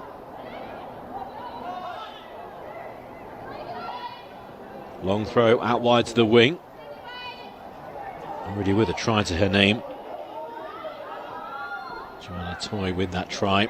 But this time they go down the other end of the field, on the other side, and they make the move at a scoring one. And it's Chester back into the game. 3-2 now. A well-worked opening by William Lever. Oh, no score. Wow, a bit of controversy here. You can see the Wildcats back inside their own half. The bench isn't happy at all. It seemed that the play called back to the near side. So still Cambridge then lead by 3 tries to 1. Let's hear the call by the officials there. And there's still plenty of chat going on the near side Wildcats dugout. Players actually been trying to calm themselves down, in fact, saying, well, the game's got underway again, there's no point going over the decision. So Wildcats again come back with the deficit of 2 tries. Forward pass called. As offside was given as just beforehand. Trying to build down the middle. Dive for the line. Touch made.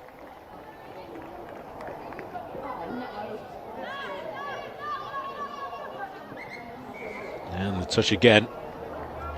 So that's good defence there by Cambridge, who have been under the cosh for the first 3.5 minutes. And now looking to break out themselves. Making good ground.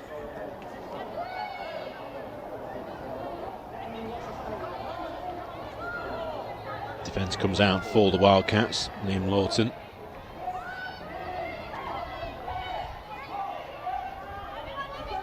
Pace injected into the attack.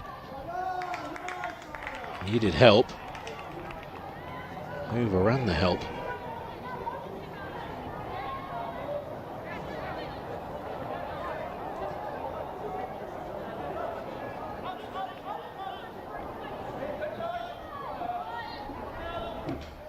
Wildcats inside their own half.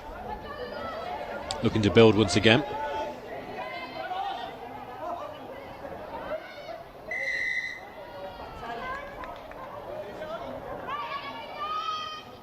Turnover ball.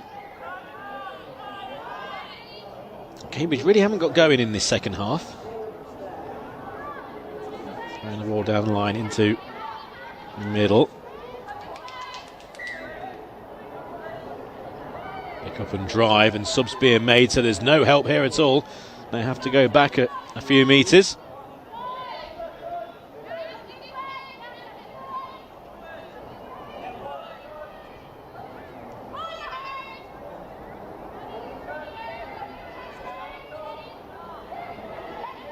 Cambridge slowing things down. Now the pick up and offload and the juggle. There was an opportunity there. There was two to his left, the link and the wing. He could have got himself as well, but he failed to do the first thing, which was control the ball. And the Wildcats, remember, the deficit of 2. Interchange and a little kick over halfway. For a minute he was going to go himself there. He's made up a bit of ground. Down the left, back inside. Plenty of ground made as well. Oh, there was room on the right. Should have gone over with a long pass. That would have made a really interesting foot race on the far side. Back inside there was no room at all on the open side. A loose play though by Cambridge.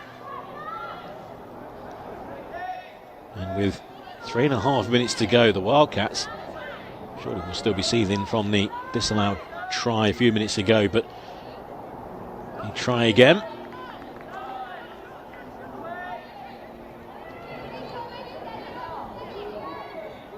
Moving play over to the right. Here's the pace. Good touch though. In an offside position, I think so. So it's going to be a fresh 6. Changes being made for the Wildcats. Coming on to the field is Lawton. 3 minutes to go. He's going to be the centre of this move. Takes the touch. Gets it back. He was going himself and realised the hole wasn't there.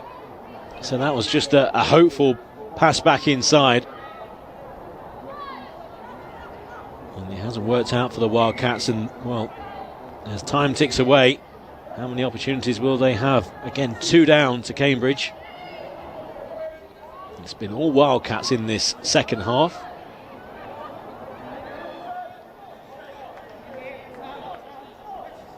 First time for a while, Cambridge inside Wildcats territory. And they've moved very quickly up to the 5 metre line. There's a touch from behind.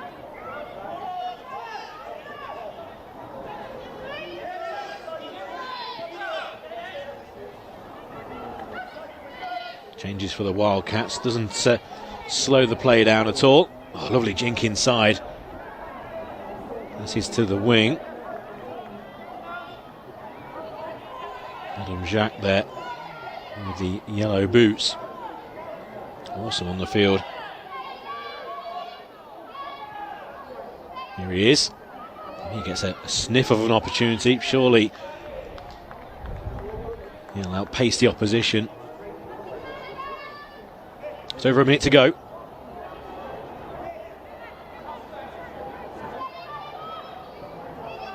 He's running down a Cambridge cul-de-sac. No room there. And, well, the Wildcats with a minute to go, that might be one of their last opportunities to get to within 1. Cambridge going through the motions, getting as far forward as they can. There's a real hole there in the centre, just stops on the 5 metre line. Oh, that was a loose play there. 30 seconds to go.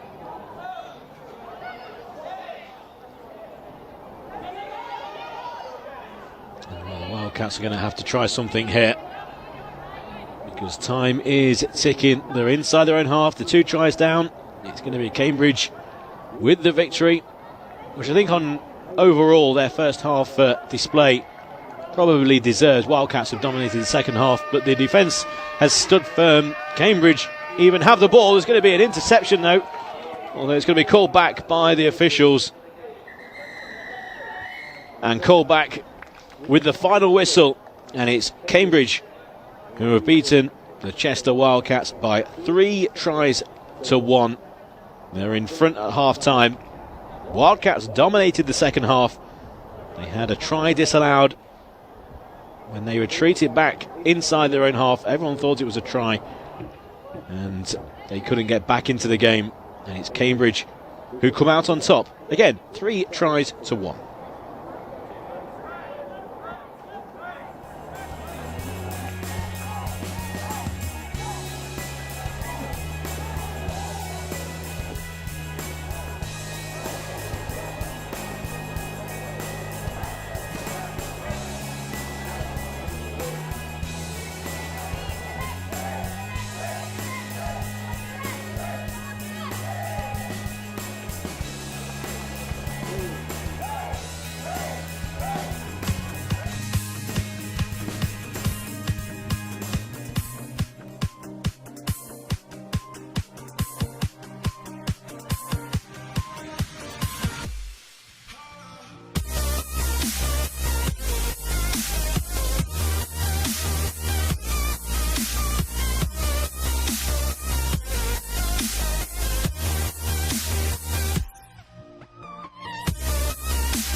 Welcome back to pitch one, where we've got Cheltenham Tigers against the Exeter Eagle Owls. Myself, Pete Selby, alongside Jack, who, unfortunately, can you tell the watching audience, what have you done? Well, yesterday, our National Touch Series, out there refereeing, and I did a bit of a silly, and my wrist is now in plaster, unfortunately, so it would have been out there in yellow today, but that's gone a bit out the window, so yeah, I drew the short straw to be up here with you. I'm yes. afraid, Mick. No, that's all right. you can guide us through not only this game, but also you can certainly help with the officiating as well. With the decisions being made between these two. Oh, need someone to put the ball up. Yeah, they do that. So brilliant Southwest derby here between Exeter Eagle Owls and Cheltenham Tigers, playing in red there. Bromwell Waite currently in the middle. It looks like have a score here, calling it there. Winger not covered. Lovely hands out wide. Yeah, just to go back into the two teams. Cheltenham Tigers in the red and the Exeter Eagle Owls in, well, the white and orange, we will say. And it's the Eagle Owls who have started very quickly, and they've scored what turned out to be a lovely try. Yeah, it's one of those ones, unfortunately. Cheltenham winger just got pulled in to try and go for the link for that touch there, and the ball was away quick enough. But Cheltenham coming back now at pace, definitely going to want to get back on the board here. Yeah, Cheltenham working Number it well. 18 already looking. Ooh, was the touch made there from the link? Doesn't look like it. Referee saying the ball was away. Yeah, it's a try. And we're back again, exactly the same case where we've got that winger just biting in on the inside player. It's always the tempting thing to do. It's where the ball is, but you don't want to be beaten on your outsides there. So we're at 1-1 here now. Yeah, Hayes Sillers with extreme pace, really. In the previous game, we were discussing about having at this level, at development level, as back come the Eagle Owls, the fact that one or two players might just have athleticism on their side compared to the rest of not only their teammates but the opposition, and tries can be scored in that way. But here we've seen this on a couple of occasions, but it ends up being the wing who has placed the ball down for the try. Another quick hands, and nice to see a celebration from the player who actually delivered the ball rather than actually scoring the try. Because it was all down to that quick pass. But then again, a nice take though by the big 21. Yeah, number 8, I think that's Sylvain. Wow, what a name. Lacrosse by looks of it. Brilliant work. So for those of you beginning to pick up touch watching today, had another case there where Link, the defending Link, should be watching their outsides for the player, but bit in to create the gap. Always want to be watching your outsides first. Cheltenham coming again, near the 7 now. Yeah, it's Number something 99. that... Oh, it's going to be a nice dive. No touch made again. Well, look at this, end to end, and well, that dive was fantastic because instead of going down low, that's where the touch was going to be made. So decided to go high, and number 11 by looks of it, Thomas Cowan. Oh, that's a lovely dive. Ball was down almost high jump style, then followed over by going high himself when the ball was already on its way down for the try. Love watching tries like that. Beautiful finish. But here we go again. Exeter Eagle Owls already at the 7. Number 1, James Webber, trying to push forward there. To the 5-metre line. Eagle Owls, both of these sides know that they've got tries in them. Ooh, it's going to be 6 more there, okay. Batted away, so that's an automatic 6. It is number 1 again, James Webber coming in on the sweep. Cheltenham didn't have much choice there. Unfortunately, the pass went away. Hand on there, so it will be 6 more. Defending on the line then, sweeping the other direction. Second touch there. Okay, so watch how Exeter set up now. What they're trying to do here is that switch gets them the players on the outside initially. Oh, again battered down. So that's 2 times now Exeter. They're trying to play this sweep on the right-hand side. They set up with the switch, which gives them those players on the outside. They're trying to create that extra player overlap. They've had to bite in both times. But here it comes again. Sweep is there, and they're biting in. Passes away this time. And again... No, not quite Not here. quite. So that is given a touch and pass there by the referee. That final pass not away quite quick enough. So touch and pass, essentially touch was made, but the pass still being made after the touch. That's so it, if they're so close together, doesn't matter because... So as referees, we are taught, so it's not actually if the touch is before the ball has left the hands. What we're taught to look at is, could the player throwing the pass have pulled out of doing the pass? So if the hands are beyond the midline or beyond the body, usually you'll see those passes let off. So that is a tough call to make sometimes, certainly if the pass is in panic. But that case they're not working for Cheltenham, and it's a ball down here, so that attack not quite worked for them. Yeah, I must admit that must be a difficult thing with a player running towards the corner and then just about to release the ball, touch made, then you have to make the call of could they have stopped. It is, you'll always see decisions given with what we say is the pace of the game. If the play is going quite fast, we expect those passes to go quite fast. Drive now. Good Lovely meters drive here. there. Look at the pace on this drive. 55 still going. Needs help. He's looking out wide. Ooh. Yeah. So this is not going to be given. 55 is the half. Yeah. Why did he place the ball down? I think he very much forgot there that he had played the half. So. That did confuse me because for a second there I thought, have I just completely misinterpreted one of the rules of touch rugby? And it's been a lie for the last 24 hours or so about the half being able to score a try.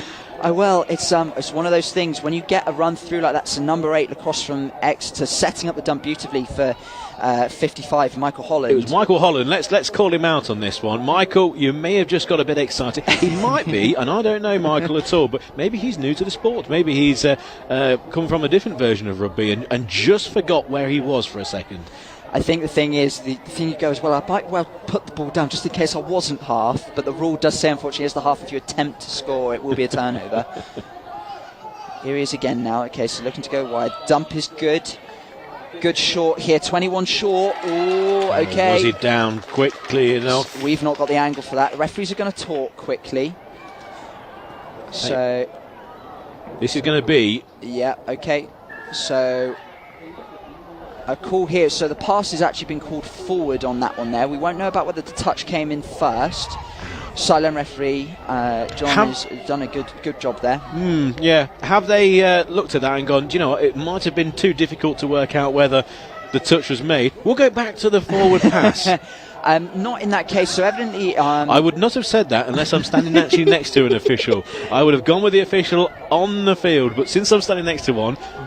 Does that happen on occasion? Well, no. You will cool. never attempt to do that.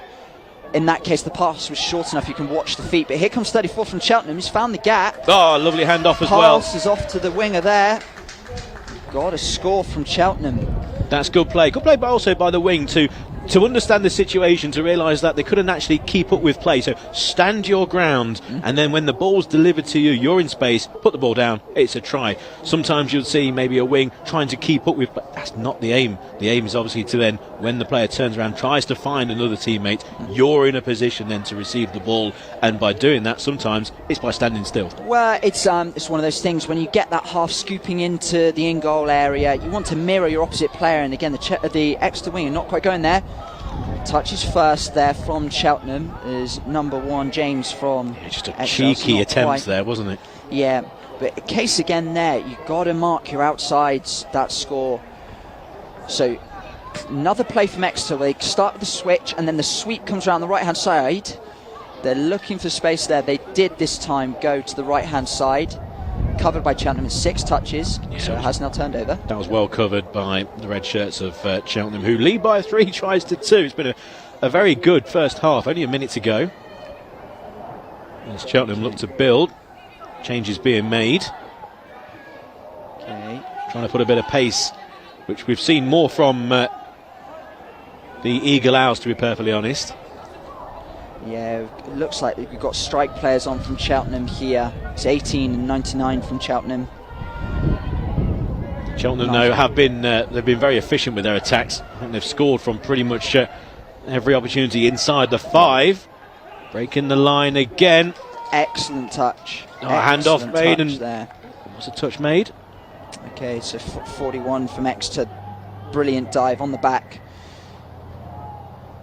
Ismail Doyle. Oh, and there's the half-time whistle. Well, that half has absolutely flown by. Yeah, it has.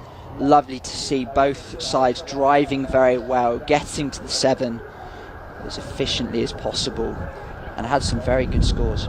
2 good sides here, and a very good first half. Looking forward to the second. More of the same, please.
Back with the action then in the second half, about to get underway between Cheltenham Tigers in the red, attacking the line to the right against the Exeter Eagle Owls. And they're in the white and orange, attacking the line to our left, and it's Cheltenham who have come out with intent in this second half. Exeter need to be careful here. Their middles, 55 and 33, they want to stay close enough. They don't present that gap there. Well covered there by the link. Going to have to push out now. Tried a bit too much there from Cheltenham. Exeter are going to try and give it some good pace now because they're going to want to get up this field in as few touches as possible. Yeah, feature of their game as well, isn't it? The Exeter Eagle Owls eating up the ground, as I say, as an Eagle Owl would. We're still not sure what an Eagle Owl is, are we? No, it's a hybrid, just like the shirts. James Webber, number 1. Touch called there. That's 6. Okay, so we'd like to see Cheltenham go into the box here. Being asked to just make sure they're on the mark by referee Bron Wake. Confused them slightly. It's almost the sun appears. Would be nice. Would be nice. Well, the second half hasn't seen a score as yet. I think we had a couple so far. Well, we would have had a couple if this was the first half at this time. 3-2 in front are Cheltenham. Okay, interesting to see what Cheltenham do here. They had it slowed down there. The winger tried a bit too hard to get beyond her opposite player and slowed down their attack. Flat ball there, so that is 5th. They're going to have to do something here. Managed to pass off there from 11, 34, still going wide. Ball is away. Thrown to the wing, touch easily made. Okay, and we've got 6 touches there. So what Cheltenham have done there, if they've chosen the opposite side of the Eagle Owls box to make it just that bit harder now for Eagle Owls to get over here, because they are coming to the box. Already got the link sweeping round. He's going to try and make as many metres here as he's able to. Solid dump for the winger. Gives now a great opportunity for their new players to get on there. I think a bit of a bump went on there. I think so. Teammate. Yes. Well caught by 55. Yeah, good hands in the middle. His 5th touch though. Here comes across again. Now out to the link and, well, always difficult there. It's sub-box. You've got to keep an eye on that touch count. I don't think they knew that was the 6th coming. Yeah, coming onto the field and pick up the ball and what touch are we on? You could be thinking it's 2 and it's 4. Both teams, I think, have got to that point now where they know how close the game is and they're trying their hardest to turn something on, but it's not quite coming in most cases. A few drop balls. Need to stay composed for both teams. Let's see what happens. In a good position here, the Eagle Owls. Trying to set up an attack. Touch made. And that was the final touch in that move. Yeah, 43 half there. Was looking for the pass off. Didn't quite get it away. Good ground made up there once again by Cheltenham. Again, just another case there with Cheltenham. They've tried to do too much at that touch and it's slowed down their ball. They've got one more touch to play with, so watch the run off now. So 34. I thought he was going to fizz that out wide there. there. Yeah, it needed a bit more pace adding. Possibly could have gone through himself to find that final pass.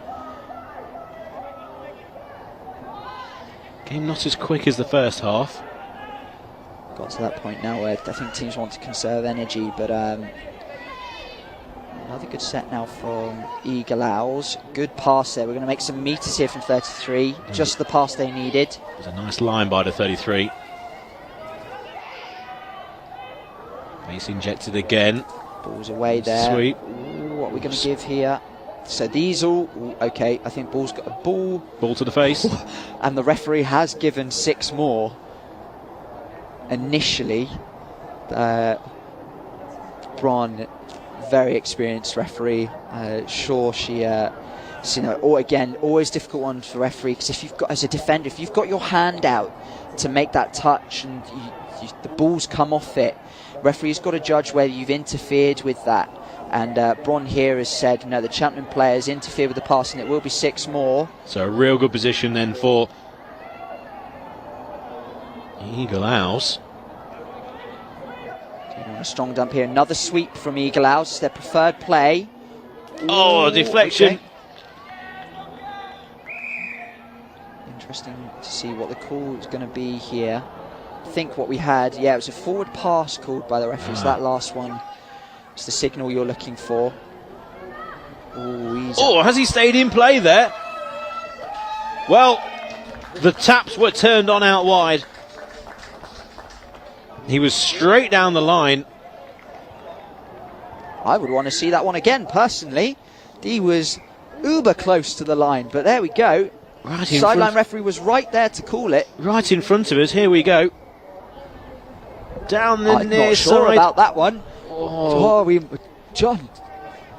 No, well, I'm sure John had his eyes on something more important. Would never want to say a referee has missed anything on a touch rugby pitch. Yeah, I'm possibly going to say the first. You can say otherwise. I can't. I've got to keep faith in my team of referees. Right. In that case, I will say I think the first couple of strides was on the line there. There we are. It's been said. I think he was in touch there. I think the first few strides. I think after that, once he got past halfway, as the Eagle Owls, has he got the ball down? Has there. Yes. Brilliant play from James. So well, that makes up for that try then. Yeah. I'll just quickly go back to it. I think actually the first few strides were in touch on the near side on the line, just until they got to halfway, and then after halfway he straightened up and was okay. But I'm going to say the first couple of strides. But anyway. Nah, we're all good. We're all good. That score there, very good from James from Eagle Owls. What happened? Defenders just went a bit too deep into their in-goal area. So as they've tried to make that touch, they're behind the line. So the ball is always going to be down first in that scenario. Here comes Cheltenham again. Cheltenham go for the drive, and the call from the Wildcats 8. The touch was made. Good work there from the link. Onside, up off the line. They're ready to make that touch. Yeah, the lacrosse with the touch. Another sweep. So it's a sweep from Cheltenham, who is cut in there.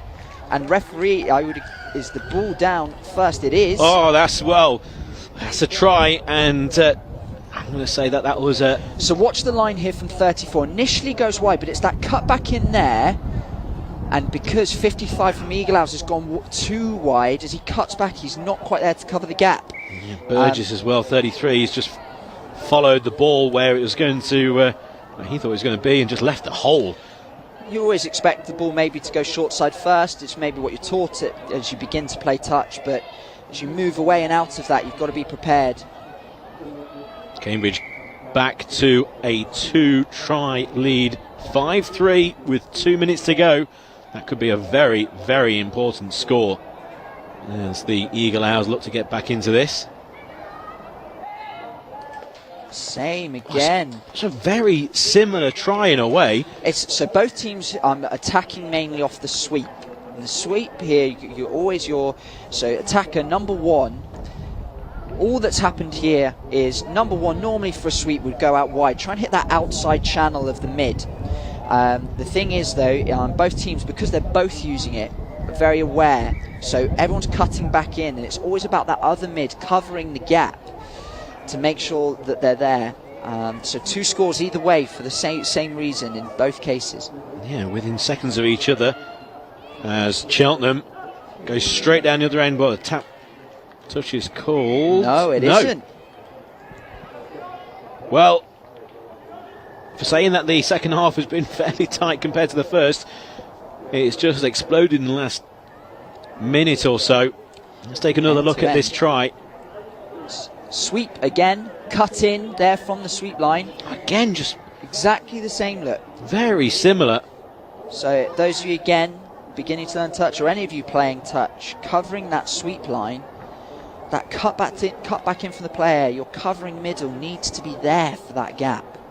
And I'm going to say what I said a minute ago, that could be the decisive try with only now 30 seconds to go. Exactly what we were talking about a minute ago, until tries were scored at both ends. Only 15 seconds to go, so it looks like it's going to be a Cheltenham win in a very good game between two, I would say, compared to what we've seen on pitch one, 2 impressive sides, to be honest.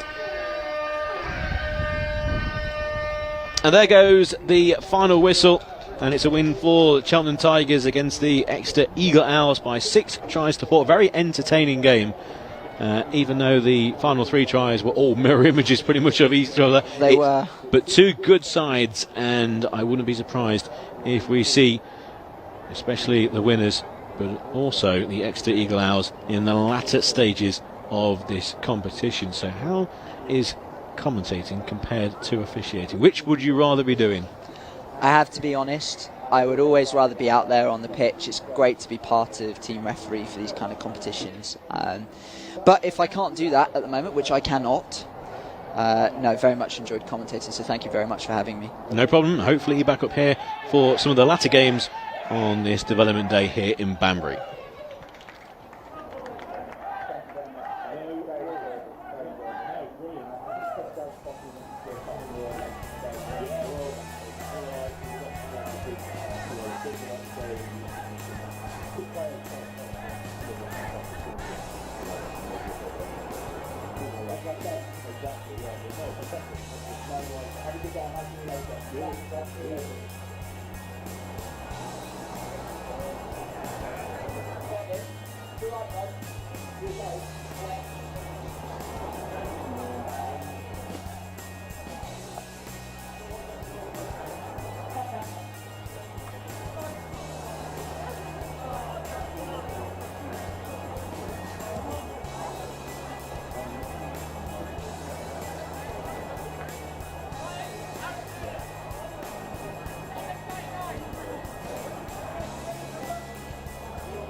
Welcome back to Pitch 1 for the final game of the morning session.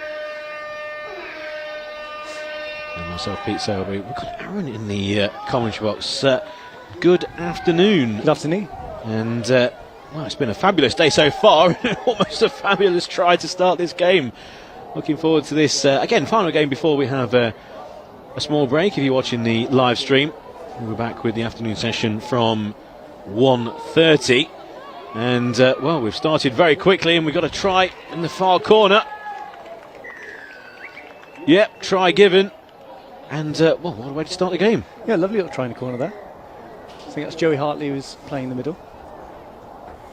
See on the replay, just a simple case of finding the wing. And the first try goes to the Chargers. Attacking the line to the right. Looks like quite a youthful team from CNN today. Quite a few players I haven't seen from previous years playing. Notably slower play from CNN, which is what we'll call them.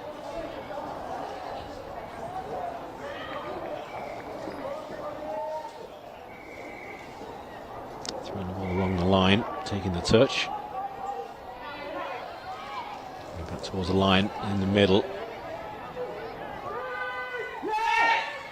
I know we've already had one try, but before the game, who would you have called as maybe the favourites for this? Would it have been the Chargers? Well, it's a difficult one because I think a couple of years ago when we played, there's a very different team for the Chargers what they've got now. So it'll be interesting to see how they go with some new personnel in there.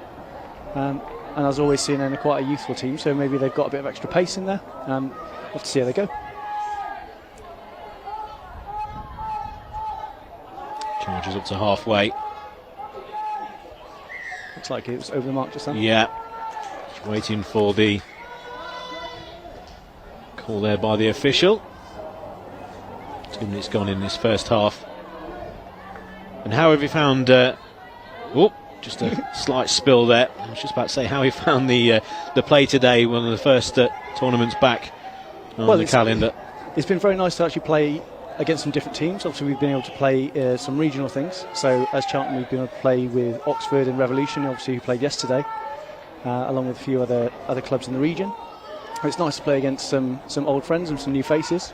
Yeah, plenty of chat going on, I imagine, with all the clubs, and most of it probably revolving around what have you been doing for the last 23 months. Yeah, absolutely.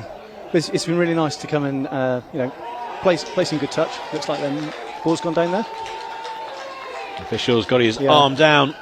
Going to be a try. Too sure whether the Chargers are happy with that call, but the call's been made, and we're one try apiece. Has he just caught him on his right ankle there? Defender certainly thinks he's got the touch there. Yeah, it wasn't a hopeful appeal, was it? It looked to be fairly convinced, but well, the official decision is fine. Or referee. It's on the score sheet now, so it they've is. got to deal with it and see if they can reply. It's in the book. It's 1-1, and this game started in good fashion. More of this, please, as we head towards the lunch break. Just waiting for the touch. There was 28. Looks like Joe's trying to set something up here. Very experienced player.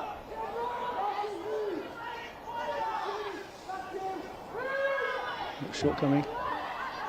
And That's nice. Well done, yeah, Joey. straightforward dive for the line. In fact, half a dive needed. I think they just caught them a bit slow on the line there. Yeah, the defence saying just caught napping there. The link was just caught in no man's land, really. No whether to go on the outer, which is understandable. And we saw actually in the previous game the last 3 tries, yourselves and also for the opposition, all very similar, in fact, to the try that we've just witnessed. It was quite funny actually up in the commentary box because we were trying to describe the one try, and then exactly what we were saying happened at the other end, and then again straight down at the other end within 30 seconds of each other, even less than that. It did start off with a bit of a basketball game, didn't it? Oh yes. Yes. Oh, nice interval. Oh, look at this. I think the inside option was on then. Almost a Hail Mary out wide. Yeah, I think the inside ball was probably on. It's one thing we haven't seen today compared to yesterday, the Elite Day yesterday. We had so many balls fizzed about 30 metres out wide and some fantastic tries in the corner. Now, understandably today, at developmental level, it's not going to happen an awful lot, but first game we had 1 or 2 tries like that, but since then they have dried up. It's a favourite try of mine anyway.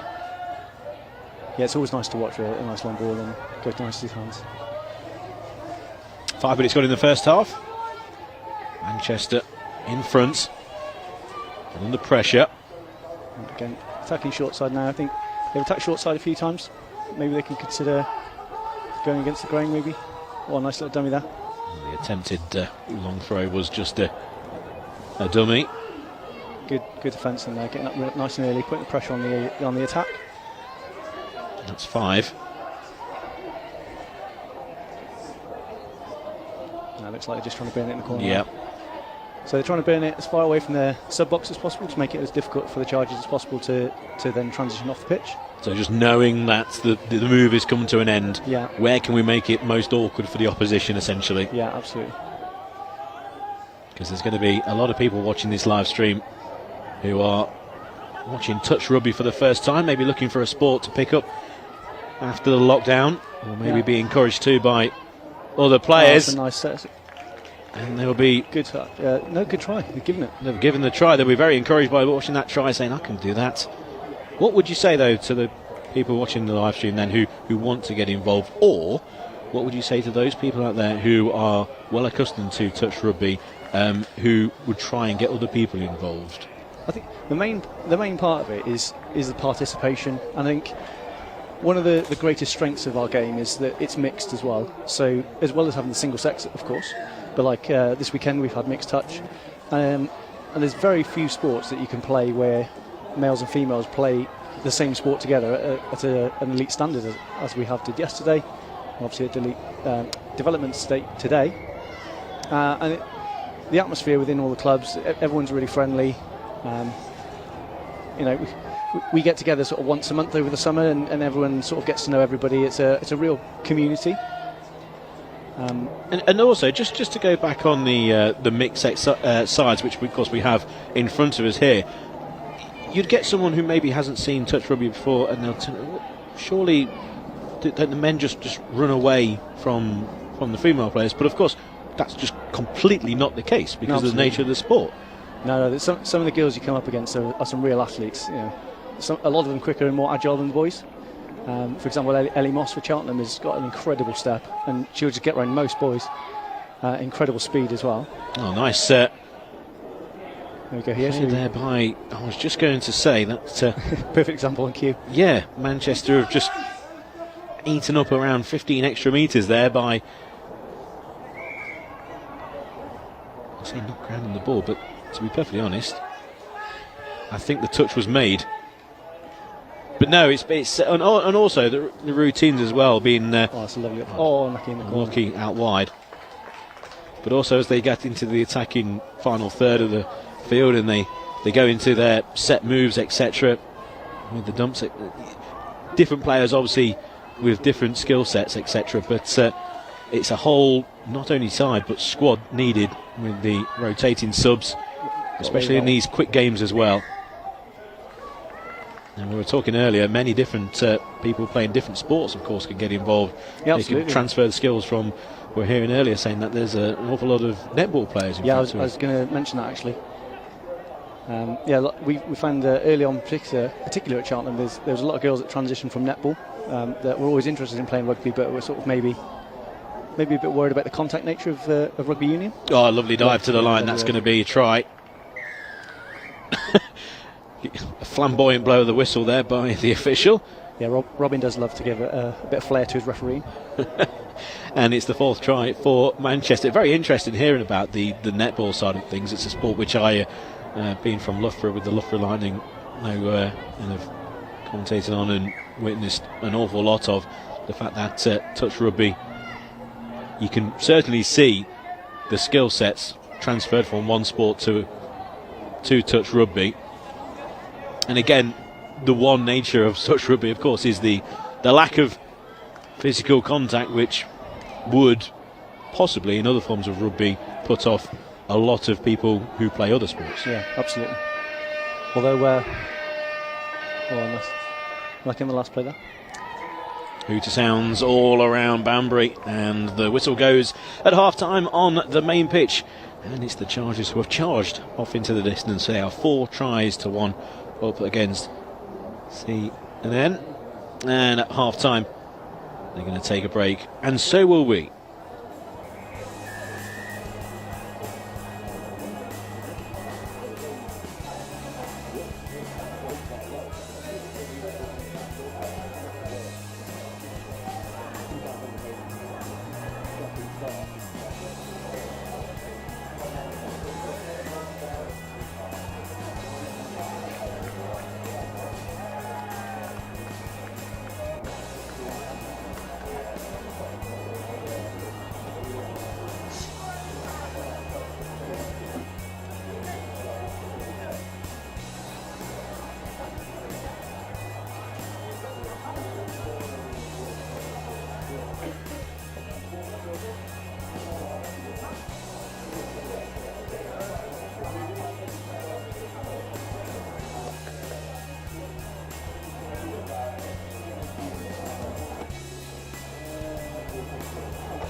Half time is over.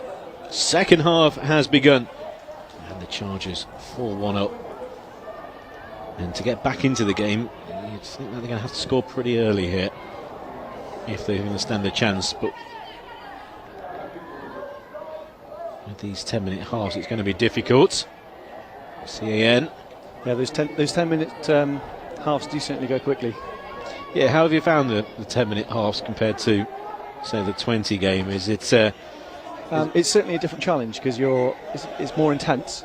We previously trained for sort of 20-minute halves, but the half time does give you a little bit of a couple of minutes to regroup as a squad, have a little chat about what's going on and what you might need to do to sort any issues out there on the field.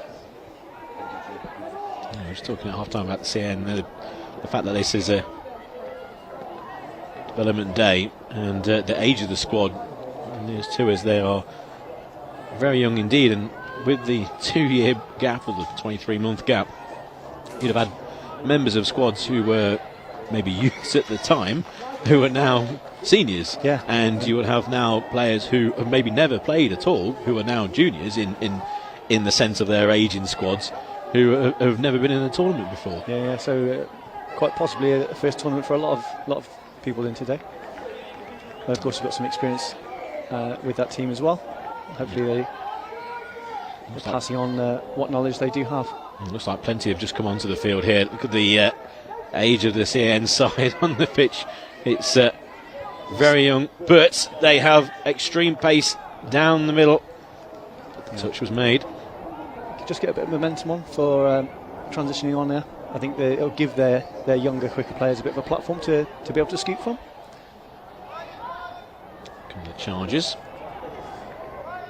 Again, it's kind of a bit static here. Yeah, it might just be the case in the second half, saying that CN know that maybe the game's gone, but give some other members of the squad maybe more game time in this second half, possibly. Possibly, yeah. At the start of the second half. We've seen that actually in quite a few games where the first half's been very, very quick, and then second half, the first 5 minutes or so, there has been a notable change with the two sides. Yeah. But then again, that's all part of the day. Chargers looking for a pass, and that's well taken. See, although they had a first couple of touches were quite static, they then got a bit of momentum into there, but unfortunately, touch was made.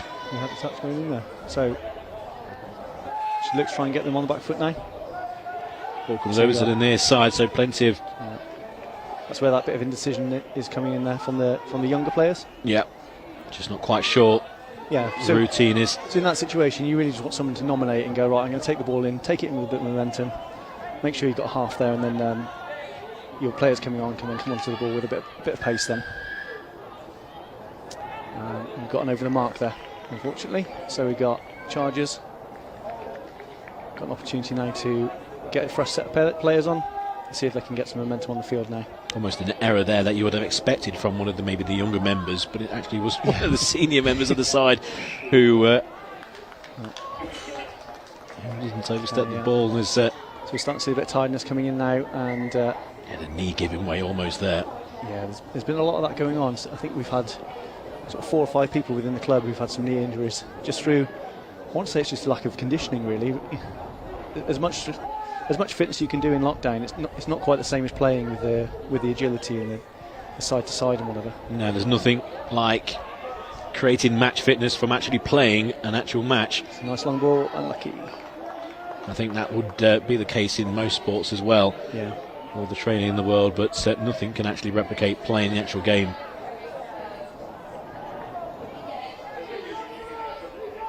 So nearly to the halfway mark of the second half. It's gone really quickly. It has, and it has taken. There has been a very, very similar pattern to these games where the first halves have been very explosive, and in the second half again, up until halfway, just taking the foot off the gas. Maybe that is through conditioning and through the fact it's the first national event, but I think it's this squad situation. You may be having a lot of players just being given a chance from the start of the second half. Another over the mark there. Yep. 1 or 2 errors just creeping in. Let's see if CNN can take some advantage out of this. Got field position from the start, so touch 2 well into the Chargers half. Lovely shimmy from one of the experienced members. It's good feet there. From CAN. Okay, so we can look at setting up link. I thought the dive for the line might have been in there. I think if he just dives there, he's probably got in. Yep, I think so as well. I thought he was going to slide in. I think he's pointing for where he thought all the players were going to be, but I think he's almost unhappy with himself, knowing he's missed a bit of a chance there. Yeah. His red undershirt's not helping. Oh, nearly an interception. We haven't seen today is a clean interception on pitch 1. But they got a new set of 6 now. Let's see if they can set something up. Good opportunity to get to within 2. Looks like there's potentially a little bit of indecision there. Nice little dive. You almost need someone to take control in here now and go, right, this is what we're going to do, and just communicate what's going to happen. So look like a sweeper coming. Here's the sweeper Long with the ball. ball out Lucky. wide. It's a forward pass anyway, I think. Yeah, just looks slightly forward. Yeah, forward Yeah, pass. forward given. I suppose if you're on the wing and you spill a ball, Yeah, you're almost thankful if it's a forward pass right there. eyes will be straight on the official, glaring at them Yeah. to say that was a forward pass, wasn't it? 3.5 minutes to go. Okay, nice bit of momentum for touches. 1 or 2 there. Yeah, Chargers. I think that's Neil there, just going around the outside. Yeah, good bit of pace now. Yeah, he took 2 touches to get 30 yards or so. Just waiting for the cavalry. Yeah, Joey's looking to organise a little bit here. 6 to misread the count. Just about to say, there's one more touch to go there. Yeah. It was almost too good to be true, getting into that position. And Ooh, bit of tumble there. Okay, very nice. Just a bit slow. I think we just need a bit of momentum from CNN. I think need to get a leader within the team to sort of organise what's going on. Know the roles of everybody, and we should be able to take off there. that was better, going straight down. 63, just going straight for the defence, taking the touch. Sweep There we them, go. It's nice hands. Ooh, nice little touch there. That's unlucky. It was a good setup. Yep, very good. They're looking to run sweepers. Yeah, had the more experienced and quicker member as the sweep, and it was a nice setup by the youth. I'm going to say youth, not in a disparaging way at all, Oh, absolutely. in a completely jealous way. Oh, yeah. Yeah, good pressure there, though. They've done well to prevent what was going on. 2 minutes to go. What's going on here? And even though in the second half we haven't seen a try, it's still 4-1. You can almost feel the experience being ingested, being absorbed by these players. The players who you can tell haven't actually been in a big national tournament before, maybe not even attended as a player of touch rugby. But I mean, even there, which is going to be, and hopefully she's okay. She's hobbling off. She's got a smile, so Yeah, there's certainly lots going on there. that's an embarrassed smile rather than more than the grimace because of an injury. But it's just the experience that these players are getting. It's going to put them in good stead. They're all enjoying this as well, even with errors being made, slips being made, and a slight indecision on occasion. But they're doing it in a fashion where they know that they are going to learn. I'll tell you what, But at least they're enjoying. One of the biggest things that's going to be really important about today is this being the first time that DTS has been live streamed. These players are going to be able to watch their game back and they can learn from what they're doing. Yeah. Cheltenham as a club, this is technically a 4th year now. So obviously last year not a lot going on, but in our very first season, we went all the way down to Canterbury for, I think it was our 3rd ever tournament, and we came pretty much dead last. And we come on so much just through the experience of playing in these development competitions. Yes. We've now got a club that's got several players in high performance, and we're really pushing to be an NTS. We were really disappointed not be involved yesterday, in fact. And so hopefully we're trying to make a bit of a statement today, so that we think we deserve to be there. So, Yep.